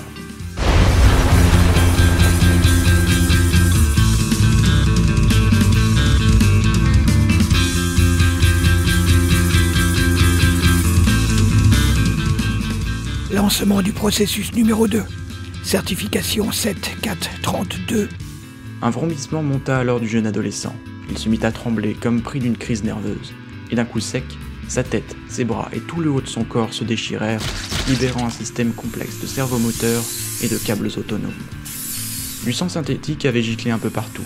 Des morceaux de la chimère biologique que Carl avait patiemment laissé croître à la surface de sa créature jonchaient le sol. Lui-même avait maintenant quelques taches sur sa veste. Il n'avait pas eu d'autre choix pour camoufler sa créature. La moindre fermeture aurait attiré l'attention de l'infirmier chargé de l'auscultation de routine. Seul un vrai corps pouvait donner l'illusion. Merci à ses mois passés à Ragnvald et aux quelques spécialistes qui l'avaient suivi lors de son retour. Cette technologie dépassait ce que Materwan pouvait produire, et ils avaient bien compté sur cet avantage pour berner les exodés. Il se releva en douceur, soulageant autant que possible la souffrance de ses articulations. Sur l'étagère, en cherchant sur le petit écran la fréquence du transpondeur dissimulé à bord, il jetait un œil aux branchements multiples que les câblages articulés insérés dans le corps d'Eastman effectuaient avec précision. La sécurité n'est jamais aisée à assurer à bord d'un vaisseau spatial, et certainement pas dans un géant comme celui-ci. Cette conduite était au cœur de tous les systèmes de communication internes et externes. La cacher derrière une paroi de métal n'était qu'une faible protection. Ici Carl, vous me recevez? Rien, pas de réponse, sinon un grésillement neutre. Il n'avait plus pris contact depuis 3 semaines, la passe bloquant toutes les transmissions. Quelque chose serait-il cassé? Contact pour Chou, ici Carl, me recevez-vous? Ici Chou. Réception excellente, Carl, malgré une petite latence. Contente de vous entendre enfin. Où en êtes-vous? Le vieil homme soupira. Ainsi, le plan se poursuivait comme prévu, et par la voix même de sa fille adoptive qui plus est. Il vérifia les diodes de contrôle pour être certain que toutes les connexions étaient effectuées et actives. On y était. le moment tant attendu était enfin arrivé. L'araignée a tendu sa toile. Nous sommes prêts. Mon cher Karl, c'est un grand jour. Mon père serait si fier de nous. L'unité de tous les pirates sous une seule bannière. L'émergence d'une grande reine pirate capable de damer le pion à Materwan, à Ragenwald et peut-être même à Södrabit. Ouais, ma fille, nous y sommes enfin. Donne l'ordre, ma reine. Il est temps que ton règne commence. Karl, activation du processus numéro 1. Paralyser l'exode, mon ami. Nos compresseurs sont chauds. Nous arrivons. À tout de suite. Karl releva la tête, répétant les mots de sa fille à haute voix. Les fibres optiques inclus dans le câble se mirent à clignoter, et la lumière du néon qui inondait le local vacilla.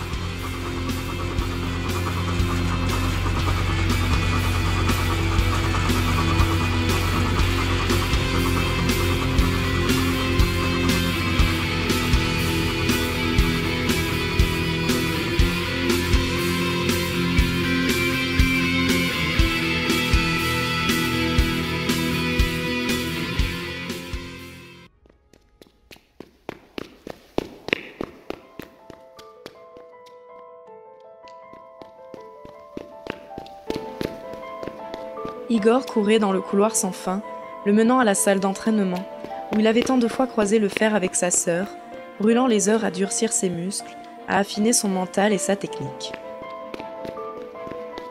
Il bouscula deux autres frères déambulant nonchalamment dans le nouveau corridor, manqua de tomber, mais reprit son équilibre et sa course. On y était presque. Une petite foule s'était agglutinée devant la coursive, bloquant le passage.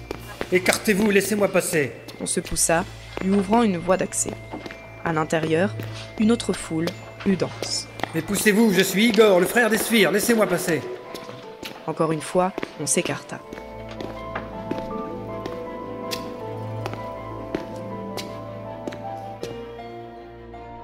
Un dernier groupe, 2 soigneurs et la mère de sa demi-sœur se tenaient agenouillés à côté d'une personne allongée. Les mains du jeune pirate tremblaient. Non, pas elle.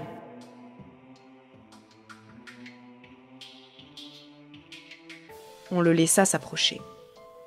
Les vêtements des Sphires étaient à moitié arrachés. Des estafilades, des bleus parsemaient ses chevilles, ses bras, son visage. Son pantalon était déchiré et on avait étendu une serviette sur son bassin. Les petites taches de sang sur un morceau de sous-vêtement mal dissimulé ne laissaient que peu de doute sur ce qui s'était passé. Des traces de doigts marquaient irrémédiablement son cou si gracieux, et, les yeux mi-clos, elle tentait visiblement de respirer, émettant un sifflement rauque à chaque mouvement de son thorax. Igor tomba à genoux devant elle, lui prenant délicatement la main. La grande des Sphires, la guerrière à la mèche blonde, l'aventurière pirate modèle, qui pouvait lui avoir fait cela?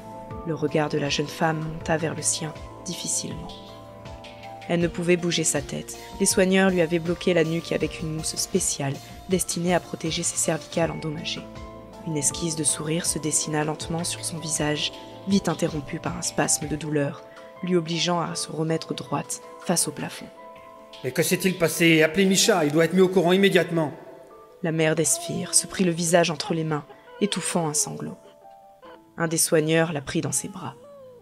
2 autres soigneurs arrivaient, fendant la foule désormais compacte. Certains amis d'Igor prirent sur eux de dégager le passage, grognant, poussant les badauds. On devait garder un passage ouvert pour le brancard de l'infirmerie et laisser de l'espace libre autour du petit groupe.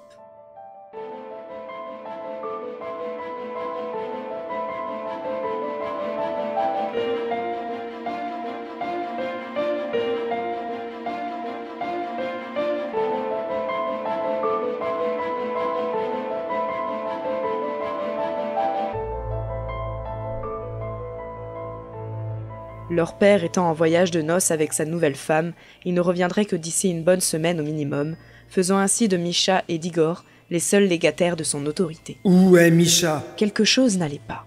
Certes, les expressions étaient fermées, mais sur cette question précise, trop de visages se détournaient.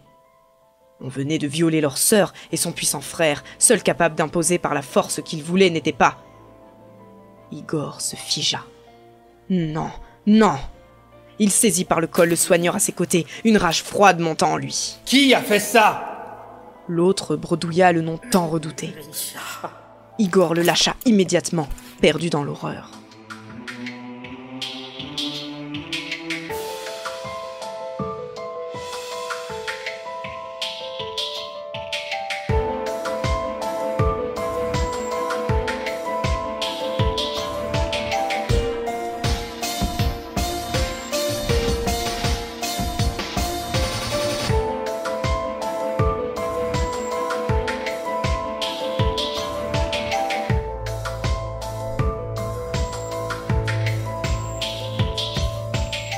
Misha était saoul hier soir, en prévision d'un prochain départ en campagne qui devait avoir lieu le lendemain.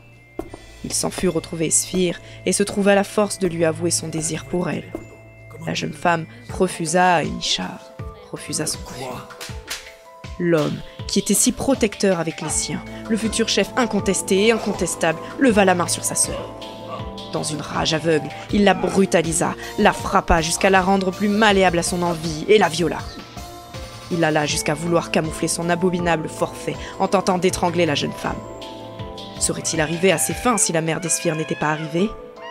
Devant les cris de la femme, il préféra abandonner le corps encore vivant de sa victime et disparut dans les coursives.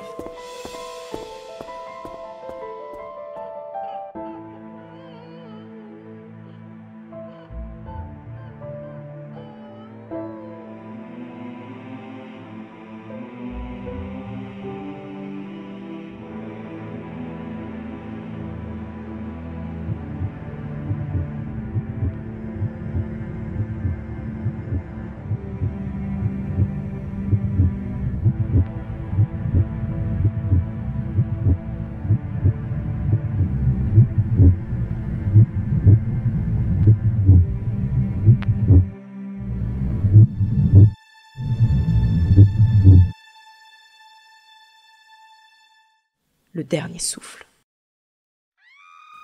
Un hurlement déchirant. Les yeux d'Esphire ne bougeaient plus, et le second soigneur passa lentement sa main sur le jeune visage qui, désormais, ne verrait plus jamais la lumière du jour. Serrant la main de sa sœur, de son ami, Igor ne put refluer les larmes qui s'échappèrent de ses yeux, répondant aux cris de la mère devant la mort de son enfant. Esphire, pleine de vie. En tout cas, ce ne sont pas mes mains qu'elle cherche. Y a que toi qui es insensible. Esphire, pleine de force. Y a plutôt voir Esphire, elle est en pleine forme aujourd'hui. Elle ferraille comme une diablesse, plus belle que jamais. Esphire, notre sœur. Regarde Esphire, elle a le feu sous la peau. Elle sait entraîner les hommes et semer la terreur chez nos proies. Un grondement jaillit alors des profondeurs de l'âme du jeune pirate. Une rage implacable, une fureur faite de fer et de feu, une soif infinie de vengeance qui se concentrait en un nom. Misha!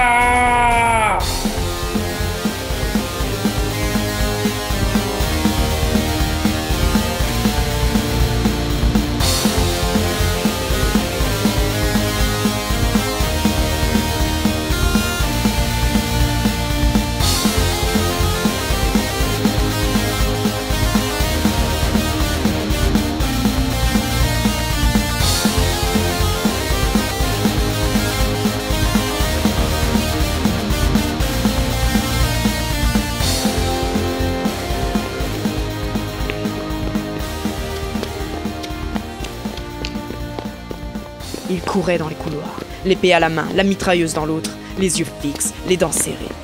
Rien ne l'arrêterait. Il retrouverait son demi-frère et le traînerait au pied de la justice pirate, le faisant supplier le pardon de la communauté. Mais l'oiseau s'était envolé. Il avait avancé la date du départ de l'expédition et s'était envolé, à la surprise de tous, à la tête de son vaisseau, sans prévenir personne d'autre que l'équipage minimal, sans en informer Igor lui-même. Qu'à cela ne tienne. Préparez notre corvette la plus rapide. Envoyez un message codé à notre père pour qu'il rentre en urgence. Allez, vite! Et pendant qu'on s'activait à préparer le petit vaisseau, Igor serrait la crosse de son épée, à s'en blesser les articulations. Tu ne t'en sortiras pas comme ça, Misha. Je te poursuivrai jusqu'en enfer.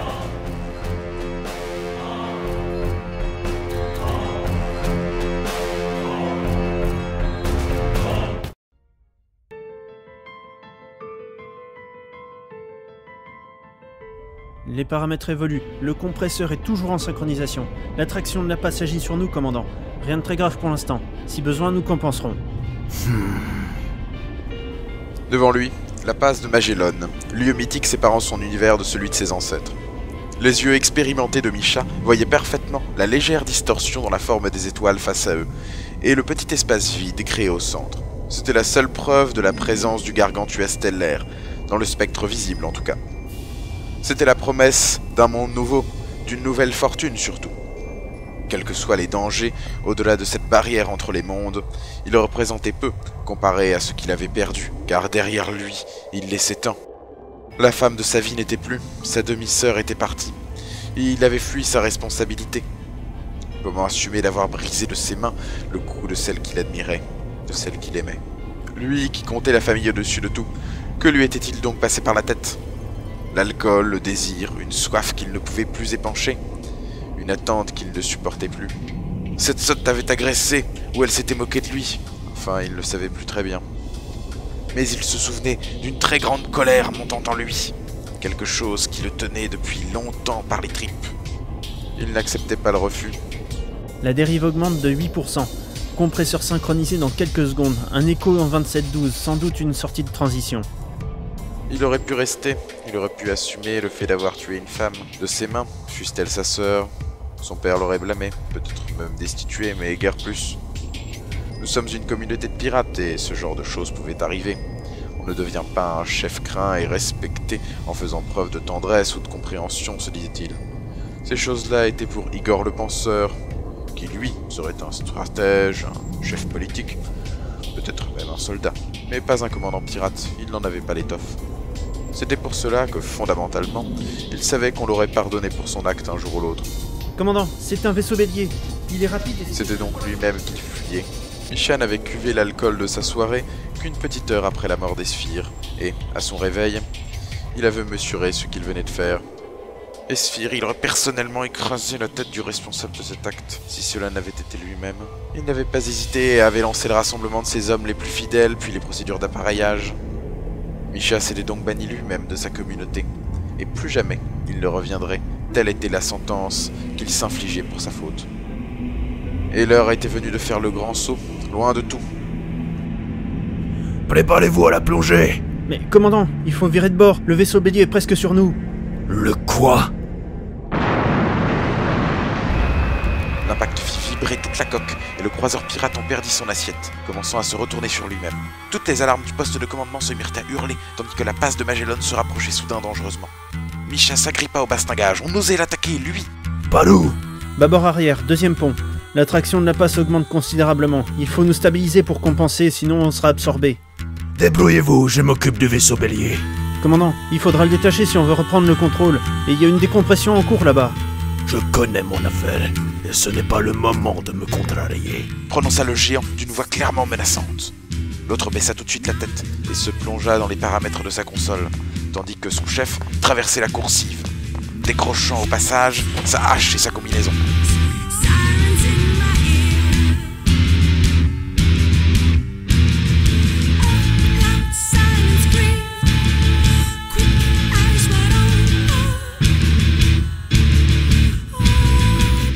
De l'autre côté du petit croiseur, une porte au vis explosif se ferma et un homme se jeta au travers de la coursive qu'il venait de ravager. Casque sur la tête, revolver dans une main, épée dans l'autre, il se dressait devant son vaisseau bélier, un appareil conçu pour les abordages directs. De sa radio, un seul son était émis, un cri de rage, un cri de guerre. Misha!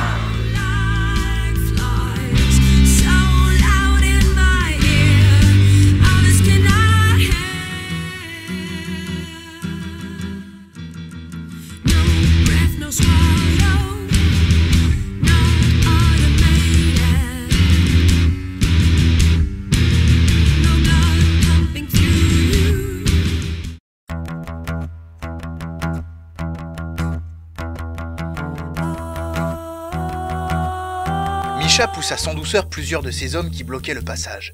Ces idiots s'étaient précipités comme lui pour affronter leur mystérieux agresseur, mais visiblement ils refusaient maintenant de se battre. Comment se pouvait-il que son équipage, le sien, lui qui l'avait suivi par-delà toutes les batailles, recule aujourd'hui? La réponse lui vint dès qu'il scella sa combinaison, activant l'étanchéité du casque et la radio. Écartez-vous de mon chemin, je massacrerai quiconque s'opposera à moi. Où est Misha? Pas la peine de hurler comme ça, Igor. Je suis là. Vous autres reculez, laissez-nous seuls. Et sans demander leur reste, l'équipage disparut par les diverses coursives secondaires, fermant les écoutilles derrière eux. Le vaisseau bélier n'était pas planté bien loin, et une décompression pouvait survenir à n'importe quel moment. Misha, rends-toi! Je viens te ramener à la base pour que tu sois jugé pour ton crime. L'autre posa sa hache sur l'épaule et soupira. Cette situation aurait presque pu être amusante en d'autres circonstances. Il pencha un peu sa tête, confirmant l'absence d'un quelconque autre intrus que son demi-frère. Et tu es venu seul. C'est un peu risqué, non? Déjà que lors des attaques, tu manquais souvent de te faire étriper. Te voici là qui enfonce et endommage mon vaisseau et vient menacer sans vergogne. Esphir. Elle est morte. Elle se refusait à moi une fois de trop. Je ne dis pas que je suis fier de mon geste, mais c'était la seule issue possible. C'était notre sœur. Es-tu donc devenu fou? C'était une grande guerrière, mais c'était aussi qu'une femme. Il était temps qu'elle prenne son rôle dans la communauté pirate et dans la famille. Tu as toujours été protecteur envers les tiens. Pour toi, on passait au-dessus de tout. Comment as-tu pu? Comment? En lui écrasant son joli cou, si tu veux tout savoir. Et sa petite chatte ne méritait pas tout le temps que j'ai attendu pour la voir. Instinctivement, Igor s'élança vers son géant de frère, traversant les quelques mètres les séparant, son épée pointée vers lui. Sans inquiétude particulière, Misha para le coup de son énorme hache, bloquant l'arme contre la paroi. Laisse-moi partir loin, mon frère. Je veux être mon seul bourreau. Tu deviendras le chef de la communauté et un jour, tu oublieras. Oublier? Dans une contorsion qui surprit le géant, Igor désengagea son épée et d'un bond, il repartit à l'attaque. L'autre se replia et frappa le jeune pirate fou de colère d'un coup sec de son manche. Celui-ci fut projeté contre le mur et en perdit son épée sous le choc. Avant qu'il n'ait pu la récupérer, le pied énorme de Misha lui écrasait la main, la face aiguisée de la hache à quelques centimètres de sa tête. Je te demande de me laisser partir. N'insiste pas, Igor. Commandant, l'attraction de la passe augmente encore. Nous allons devoir allumer les propulseurs latéraux, mais le vaisseau bélier risque de se décrocher et la zone où vous êtes va subir une décompression. Attendez encore. On ne pourra pas attendre longtemps. Je n'en ai pas pour longtemps. Terminé. Alors, tu as entendu? Il faut que tu rentres à la maison. Ton vaisseau est juste là-bas et le sas avant est grand ouvert. Tu rentres et tu me laisses partir et tu ne me reverras plus. L'autre solution serait que je te tue là, tout de suite. Tu n'es pas stupide. Fais le bon choix. Igor projeta ses deux pieds en plein dans le casque de son frère, posant sa main libre sur le plat de la hache pour repousser le danger. Misha n'eut d'autre choix que de reculer, libérant son adversaire qui reprit immédiatement une position d'attaque. Tu vas rentrer avec moi, Misha. Père et tous les membres de notre famille te jugeront pour les crimes que tu as commis. Le géant resta sans voix quelques secondes. Mais qu'espérait son fou de frère? Il n'avait strictement aucune chance, il était dominé physiquement et techniquement, et pourtant il refusait de lâcher prise. Soit. Il empoigna sa redoutable hache et se positionna à son tour. Comme tu veux, Igor. Je vais arrêter de jouer désormais. Tu veux la guerre? Je vais donc te donner la leçon que tu aurais dû recevoir depuis longtemps. Je ne me laisserai pas faire. Il attaqua, choisissant un angle bas. Son adversaire le para d'un simple geste, le frappant de son genou dans les côtes. Le choc coupa le souffle d'Igor qui recula. L'autre était déjà sur lui. D'un violent coup du plat de la hache, il le fit voler plusieurs mètres en arrière. Roulant sur lui-même, le jeune pirate se rattrapa, vérifiant d'un coup d'œil que sa combinaison n'était pas endommagée. Tout allait bien pour l'instant. Misha approchait, marchant tranquillement, fier de l'effet qu'il produisait sur son frère et de la démonstration offerte. Igor recula encore, prêt à parer toute nouvelle attaque. L'autre s'en amusait, esquissant des gestes agressifs, puis s'arrêtant, recommençant de l'autre côté. Eh non. Pas encore, pas encore. Alors où est donc le grand guerrier vengeur qui voulait me faire mordre la poussière? Et le géant avançait encore, toujours, repoussant son adversaire vers le vaisseau bélier. Igor ne se doutait pas de ce que cherchait son frère. Il allait le remettre de force dans l'appareil. Puis le vaisseau pirate plongerait dans la passe de Magellan, l'abandonnant là, charge à lui de se débrouiller pour rentrer. Son dos toucha la pointe bélier. On y était. Misha l'avait ramené là où il le désirait. Tu vas tout seul ou je t'aide? Lança son frère, Gognar. Viens donc me chercher, je te mettrai moi-même à fond de cale. Au moins je te le connais, le sens de l'humour. Comme tu veux, ça va faire mal. Il leva sa hache, visant clairement les jambes pour obliger Igor à sauter sur les trappes de son appareil. Commandant, on ne peut plus attendre. Il faut lancer les propulseurs maintenant. Attendez encore. C'est impossible, on est entraîné. D'un coup, le vaisseau reprit son roulis, se penchant encore plus. Misha n'eut d'autre choix que de faire un pas de côté, et cela suffit à Igor. En voyant son épée par-dessous, comme Esphir le lui avait appris, il remonta la lame du long de la combinaison de son frère. Arrivée à la poitrine, la lame découpait déjà le tissu. Arrivée au cou, elle entamait ses chairs. Le mouvement ne s'arrêta pas sur la croche de la fermeture du casque, tout juste ripa-t-elle dessus et brisa la visière. Le réflexe de recul du géant lui sauva son œil, mais pas sa joue ni son arcade sourcilière. La lame entaillait profondément son visage du côté gauche. Misha roula sur lui-même et tenta de se rattraper, mais il n'y parvint pas. Le vaisseau pirate allait bientôt se retourner sur lui-même. Soudain, un grondement leur parvint de l'extérieur. On avait activé les réacteurs pour tenter de sauver l'appareil. La coque du vaisseau bélier grinça contre le métal perforé de la paroi. Dans quelques secondes, il allait se défaire et s'éloigner dans le vide.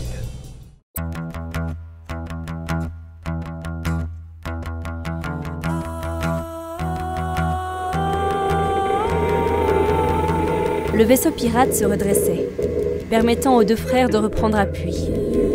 Le visage en sang, un œil fermé, Misha ne s'amusait plus du tout. Et le regard haineux qu'il lançait n'augurait rien de bon. C'était très certainement ce regard qu'Esphir avait rencontré pour ses dernières minutes de vie. Le combat n'allait pas s'arrêter là, et visiblement le géant ne se rendrait pas. Igor prit enfin, sans doute un peu tard, la mesure de son erreur de se mesurer à l'indestructible Misha. Alors qu'il en soit ainsi. Il serra la poignée de son épée et repartit à l'assaut dans un nouveau hurlement. L'autre, handicapé par la perte momentanée d'un œil, jaugeait plus difficilement les distances, calculait moins bien les hauteurs et la redoutable hache fendit la paroi juste à côté d'Igor. Celui-ci ne manqua pas l'ouverture ainsi faite, car son frère avait cette mauvaise habitude de répéter ses attaques. Le coup de genou qui partit s'empala sur une lame qu'Igor tendait.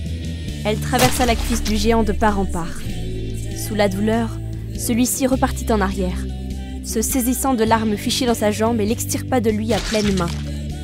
Sous les yeux ébahis de son propriétaire, Misha plia la lame à la rompre, se blessant les mains sans aucune émotion. Il jeta les morceaux derrière lui, et les mains levées, du sang s'échappant de sa combinaison par les gants, sa cuisse ou son aume, l'impitoyable machine à tuer avança vers Igor, son œil plus mauvais que jamais. Claquement derrière eux. Le vaisseau bélier se désincarcérait, provoquant un violent appel d'air. Les deux pirates furent entraînés dans le vide. Igor se saisit par réflexe de la porte ouverte de son vaisseau. Sa tenue le protégeant, il put se glisser à l'intérieur de l'engin.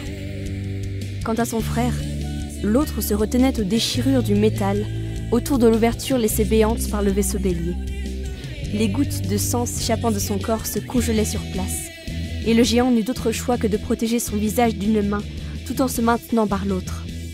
Misha pourrait-il s'en sortir? Hélas, Igor ne put s'intéresser plus longtemps au devenir de son frère, car si le croiseur pirate utilisait cette tuyère au maximum de leur poussée pour désengager l'engin de l'attraction de la passe de Magellan, le petit vaisseau bélier ne possédait pas de telles ressources. En quelques secondes, 1 kilomètre séparait déjà les deux appareils. Ce sera le triple la poignée de seconde suivante. Et très vite, il disparaîtra dans le gargantua stellaire.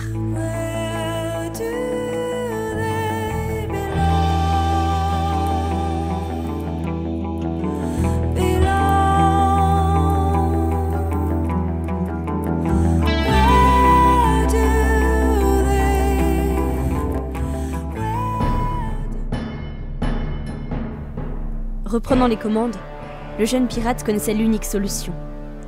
Il allait devoir entrer dans la passe, en transition, et il ne pourrait revenir qu'une fois arrivé de l'autre côté. Un voyage de plusieurs semaines, seul, dans les quelques mètres carrés de son appareil. Les compresseurs dimensionnels tiendraient-ils? Les rations de survie suffiraient-elles?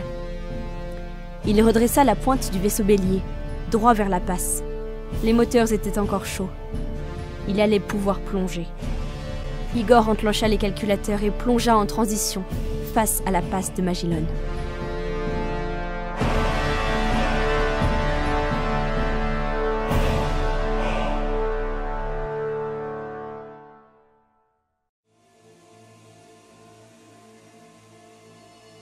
Hé, que se passe-t-il?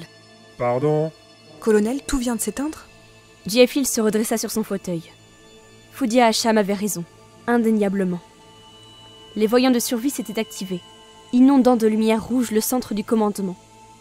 Les grands écrans n'affichaient plus rien. Même les diodes habituellement folles semblaient être sans vie. Les premiers rapports, provenant des postes de milice de tout le transporteur, décrivaient la même situation, un peu partout. Et inutile d'être un devin pour se douter que si le transporteur numéro 5 de Sterling Price, à quelques kilomètres devant eux, n'émettait plus de lumière non plus, c'est qu'il était frappé de la même panne. L'ancien guerriero comprit immédiatement. Il leva sa canne et activa un bouton caché. Le réseau d'urgence utilisé pour communiquer actuellement dans tout le vaisseau était autonome, avec sa propre source d'énergie, et sa canne avait été modifiée pour ce genre de situation. Ici votre commandant. Je demande à tous les membres des forces de sécurité de se mettre en place pour une alerte maximale. Ce n'est pas un exercice. Nous sommes sous la menace d'une attaque imminente, je répète. Alerte maximale, tout le monde à son poste. Puis il se tourna vers les équipes à l'œuvre dans le centre de commandement. Que l'on prépare toutes les barres de secours, scellez les couloirs principaux, mettez en place le réseau haute fréquence d'urgence. Commandant, mais que se passe-t-il? Madame Hacham, nos 3 transporteurs sont à l'arrêt, tout est hors tension, des radars au hangar de nos chasseurs, et seuls les systèmes de survie tiennent le coup. Ce n'est pas un hasard, c'est une préparation pour une attaque. Au même moment, sur bâbord, un flash lointain éclaira l'obscurité glacée. Sterling Price ouvrit les yeux. C'était donc pour maintenant. Ils arrivent, ce sera par bâbord. Avez-vous vu la sortie de transition? Ah, je vous l'avais bien dit. Et merde, je n'ai même pas le temps de terminer les opérations fondamentales. Monsieur Tristo, de combien de temps auriez-vous besoin pour sécuriser notre transporteur? Quoi? Même plus de courant? Et si je pouvais vous en fournir?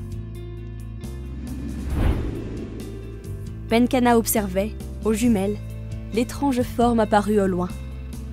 Elle n'était pas née de la dernière pluie, et sentait le guet-apens à plein nez. Price ou Hill avaient certainement dû aboutir aux mêmes conclusions. Mais qu'avait-il manqué lors des préparatifs de la traversée? Où avait-il été imprudent? C'était un gros astéroïde qui venait d'apparaître, presque de la taille d'un transporteur. Et rien que cela donnait la mesure de ce à quoi ils allaient faire face. D'étranges structures formaient un réseau sur la surface, comme des moteurs ou quelque chose du genre. 3 nouvelles formes se détachèrent de l'astéroïde, plus petites, enfin vues d'ici. D'après la faible lueur des réacteurs allumés derrière eux, il s'agissait d'engins spatiaux. Prévenez tout le monde, c'est une alerte abordage de grande ampleur. 3 barges d'abordage, 3 transporteurs. Le conseil des commandants avait cru pouvoir se jouer des pirates. Ils pensaient avoir prévu le pire. Quelle naïveté. Et envoyez quelqu'un chercher Azala et sa garde du corps. Je vais avoir besoin d'elle ici. La salle de commandement sera l'une des dernières places fortes. Elle préférait savoir la princesse ici, à ses côtés.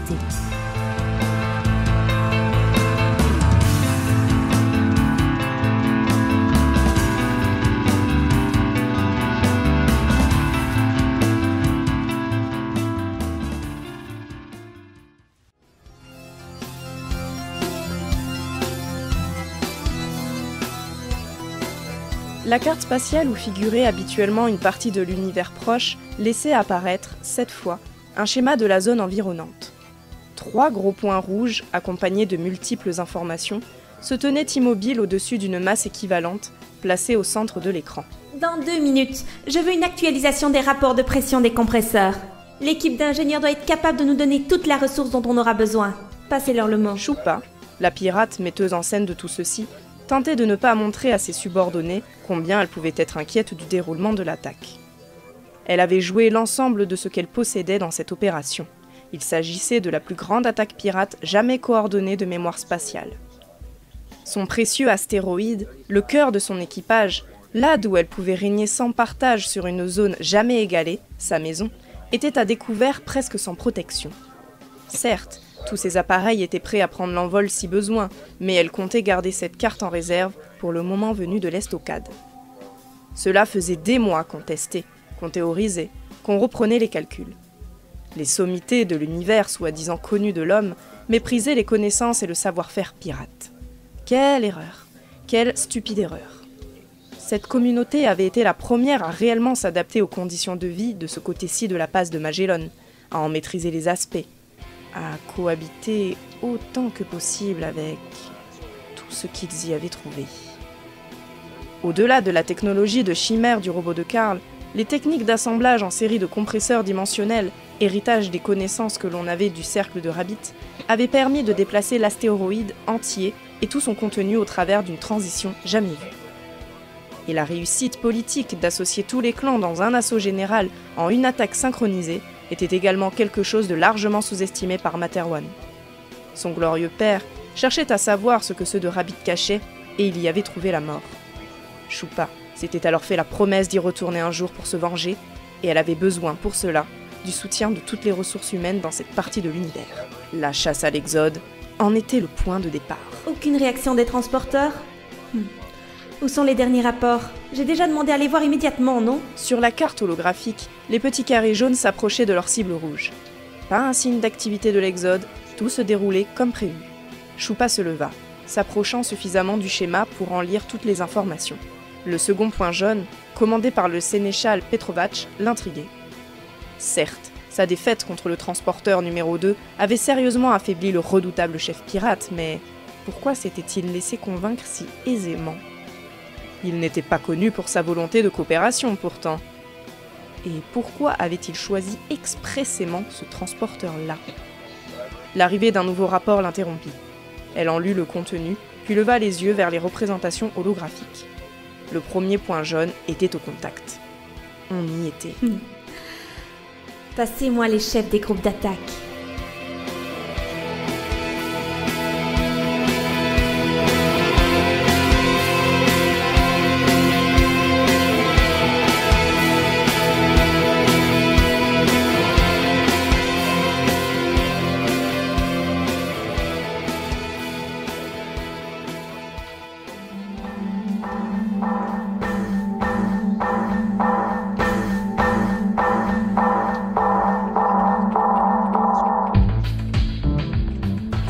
Price s'approcha de son jeune informaticien. Celui-ci pianotait si vite sur le clavier de la console que les mouvements de ses doigts en devenaient invisibles, à croire qu'il écrivait du code aussi vite qu'il parlait. Monsieur Tristo. L'autre ne réagit pas, profondément concentré. Ce jeune homme sera une recrue de premier choix si l'on s'en sort, se dit à lui-même le colonel.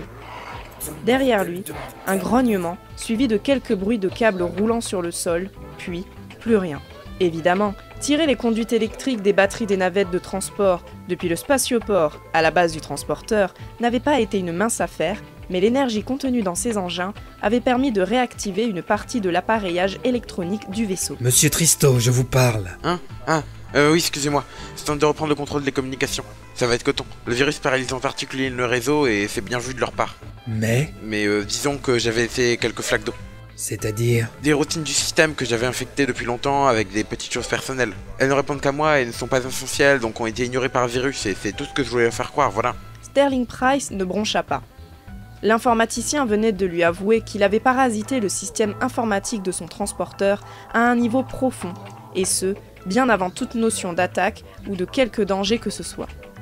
Une absence de réaction de son commandant sera donc la plus juste forme de félicitation des exploits du hacker. J'espère que vous allez réussir, Edmund. Il me faut une communication avec les autres commandants et vite.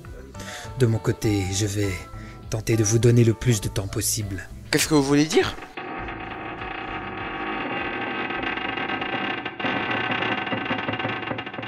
Un grincement métallique lointain lui répondit. Il remontait le long des parois du vaisseau comme un rugissement étouffé du transporteur. On commença à s'affoler dans les centres de commandement et plusieurs opérateurs quittèrent leur poste pour se masser contre les grandes baies vitrées. Un subordonné, visiblement crispé, apporta au commandant un pad contenant un nouveau rapport. Qu'on scelle les niveaux au-dessus et en dessous de ces zones. N'hésitez pas à faire sauter les parois s'il le faut et que les civils se regroupent dans la cité intérieure. On pourra la défendre. Il ajouta doucement, à l'attention du jeune informaticien comme à lui-même. Un temps. Nous venons d'être éperonnés, monsieur Tristo, comme au bon vieux temps de la marine à voile. Et comme le convoi entier de l'Exode est sans aucune ressource, on nous traîne maintenant vers l'astéroïde que vous voyez là-bas, où une meute de pirates s'apprête à nous tailler en pièces directement sous leur laser de découpage. Quoi ? Mais on ne peut rien faire ?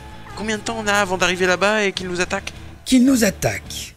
Mais vous pensez vraiment qu'ils vont nous laisser nous préparer tranquillement ? Tenez, regardez.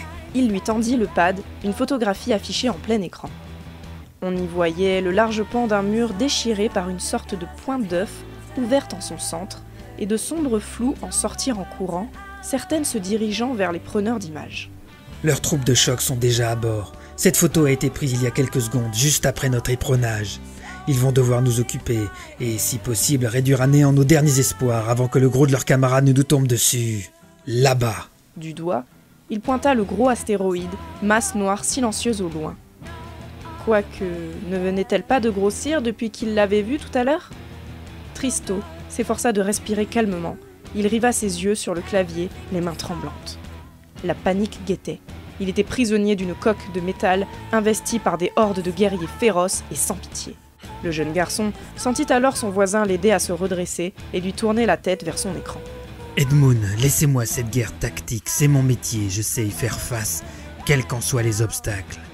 Mais le combat qui se livre derrière cet écran est celui qui nous sauvera ou nous anéantira. Moi, je ne sais pas y aller, mais vous y êtes né, c'est votre domaine, votre champ de bataille. Allez-y mon garçon, et laissez-moi m'occuper du reste.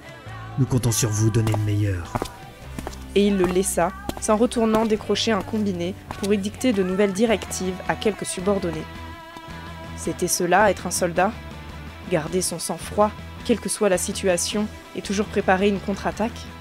Quoi qu'il en soit, le vieux bonhomme venait, par il ne sait quelle magie, de redonner de l'espoir à Edmund de Tristo, et celui-ci reprit le pianotage de son clavier, une vigueur nouvelle dans les doigts.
Le son déchirant se répercuta le long de toute la structure du transporteur numéro 6, tel le grondement lointain de la pieuvre ennemie enlaçant sa proie.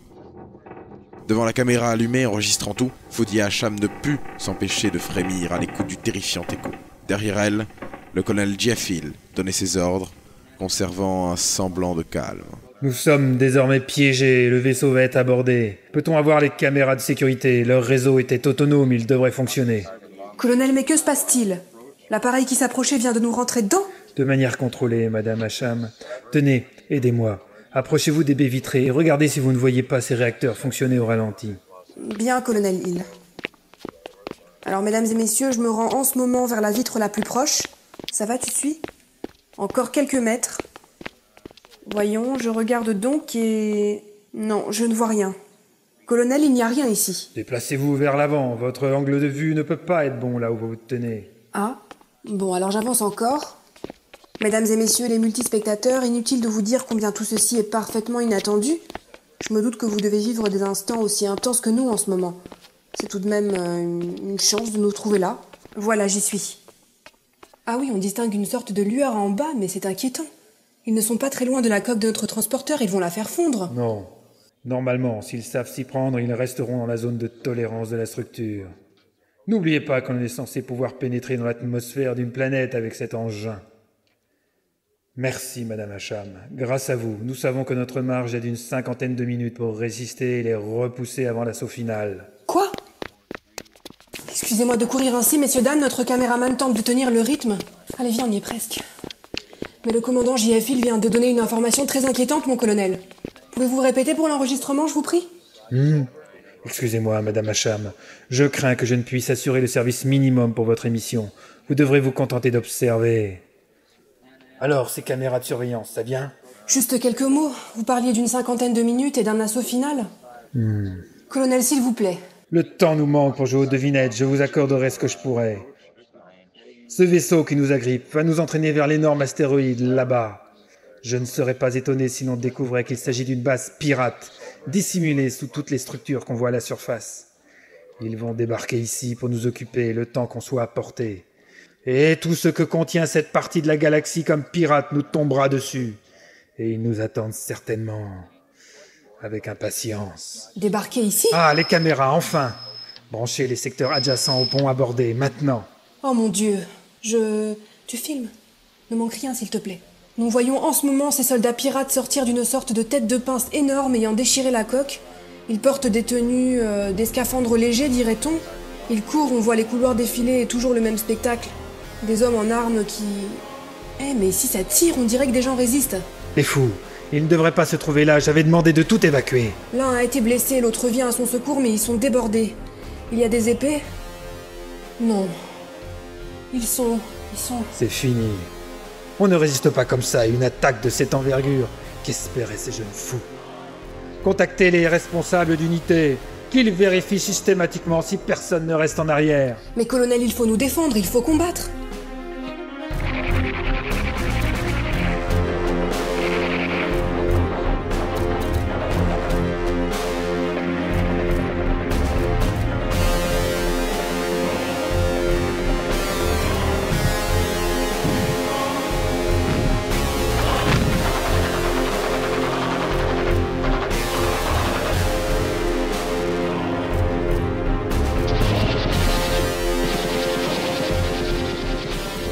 Non, Madame Hacham, pas encore et pas comme ils l'attendent.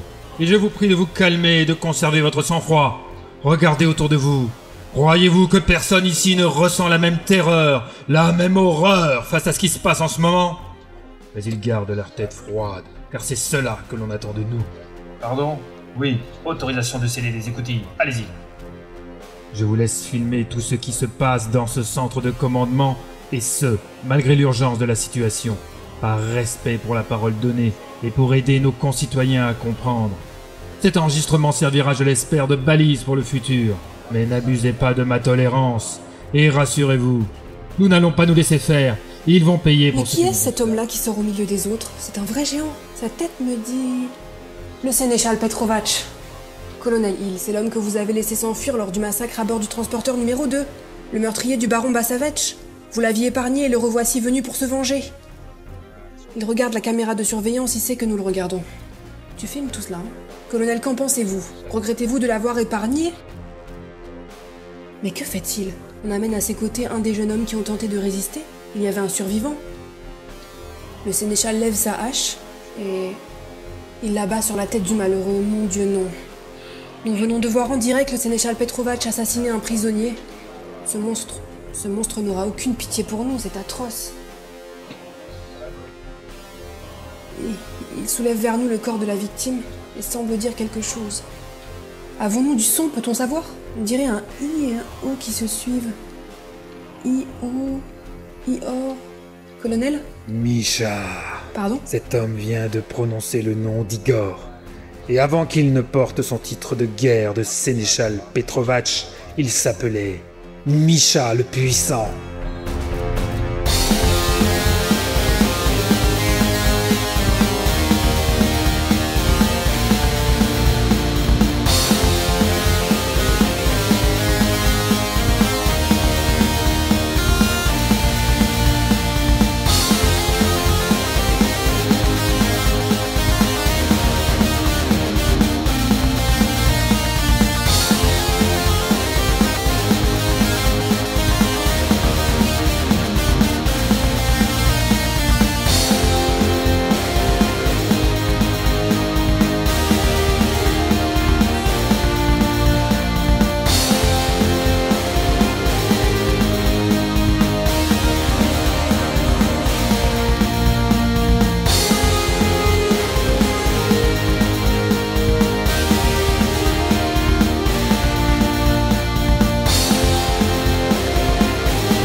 terminons ainsi la première partie de ce documentaire. La suite est plus fragmentaire, mais nous avons pu en reconstituer une majeure partie. Rendez-vous donc bientôt pour la seconde partie de ce document exclusif consacré aux terribles événements de la sortie de la passe de Magellan, qui ont, je vous le rappelle, conduit au décès du commandant du transporteur numéro 6, le colonel John Fitzgerald Hill.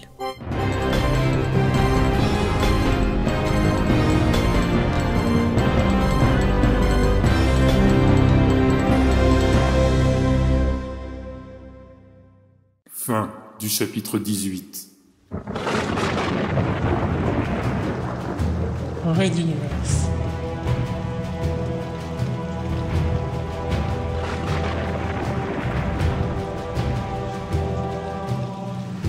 À suivre. Retrouvez les musiques originales, les chapitres complets et les livres numériques de la saga sur reduniverse.fr.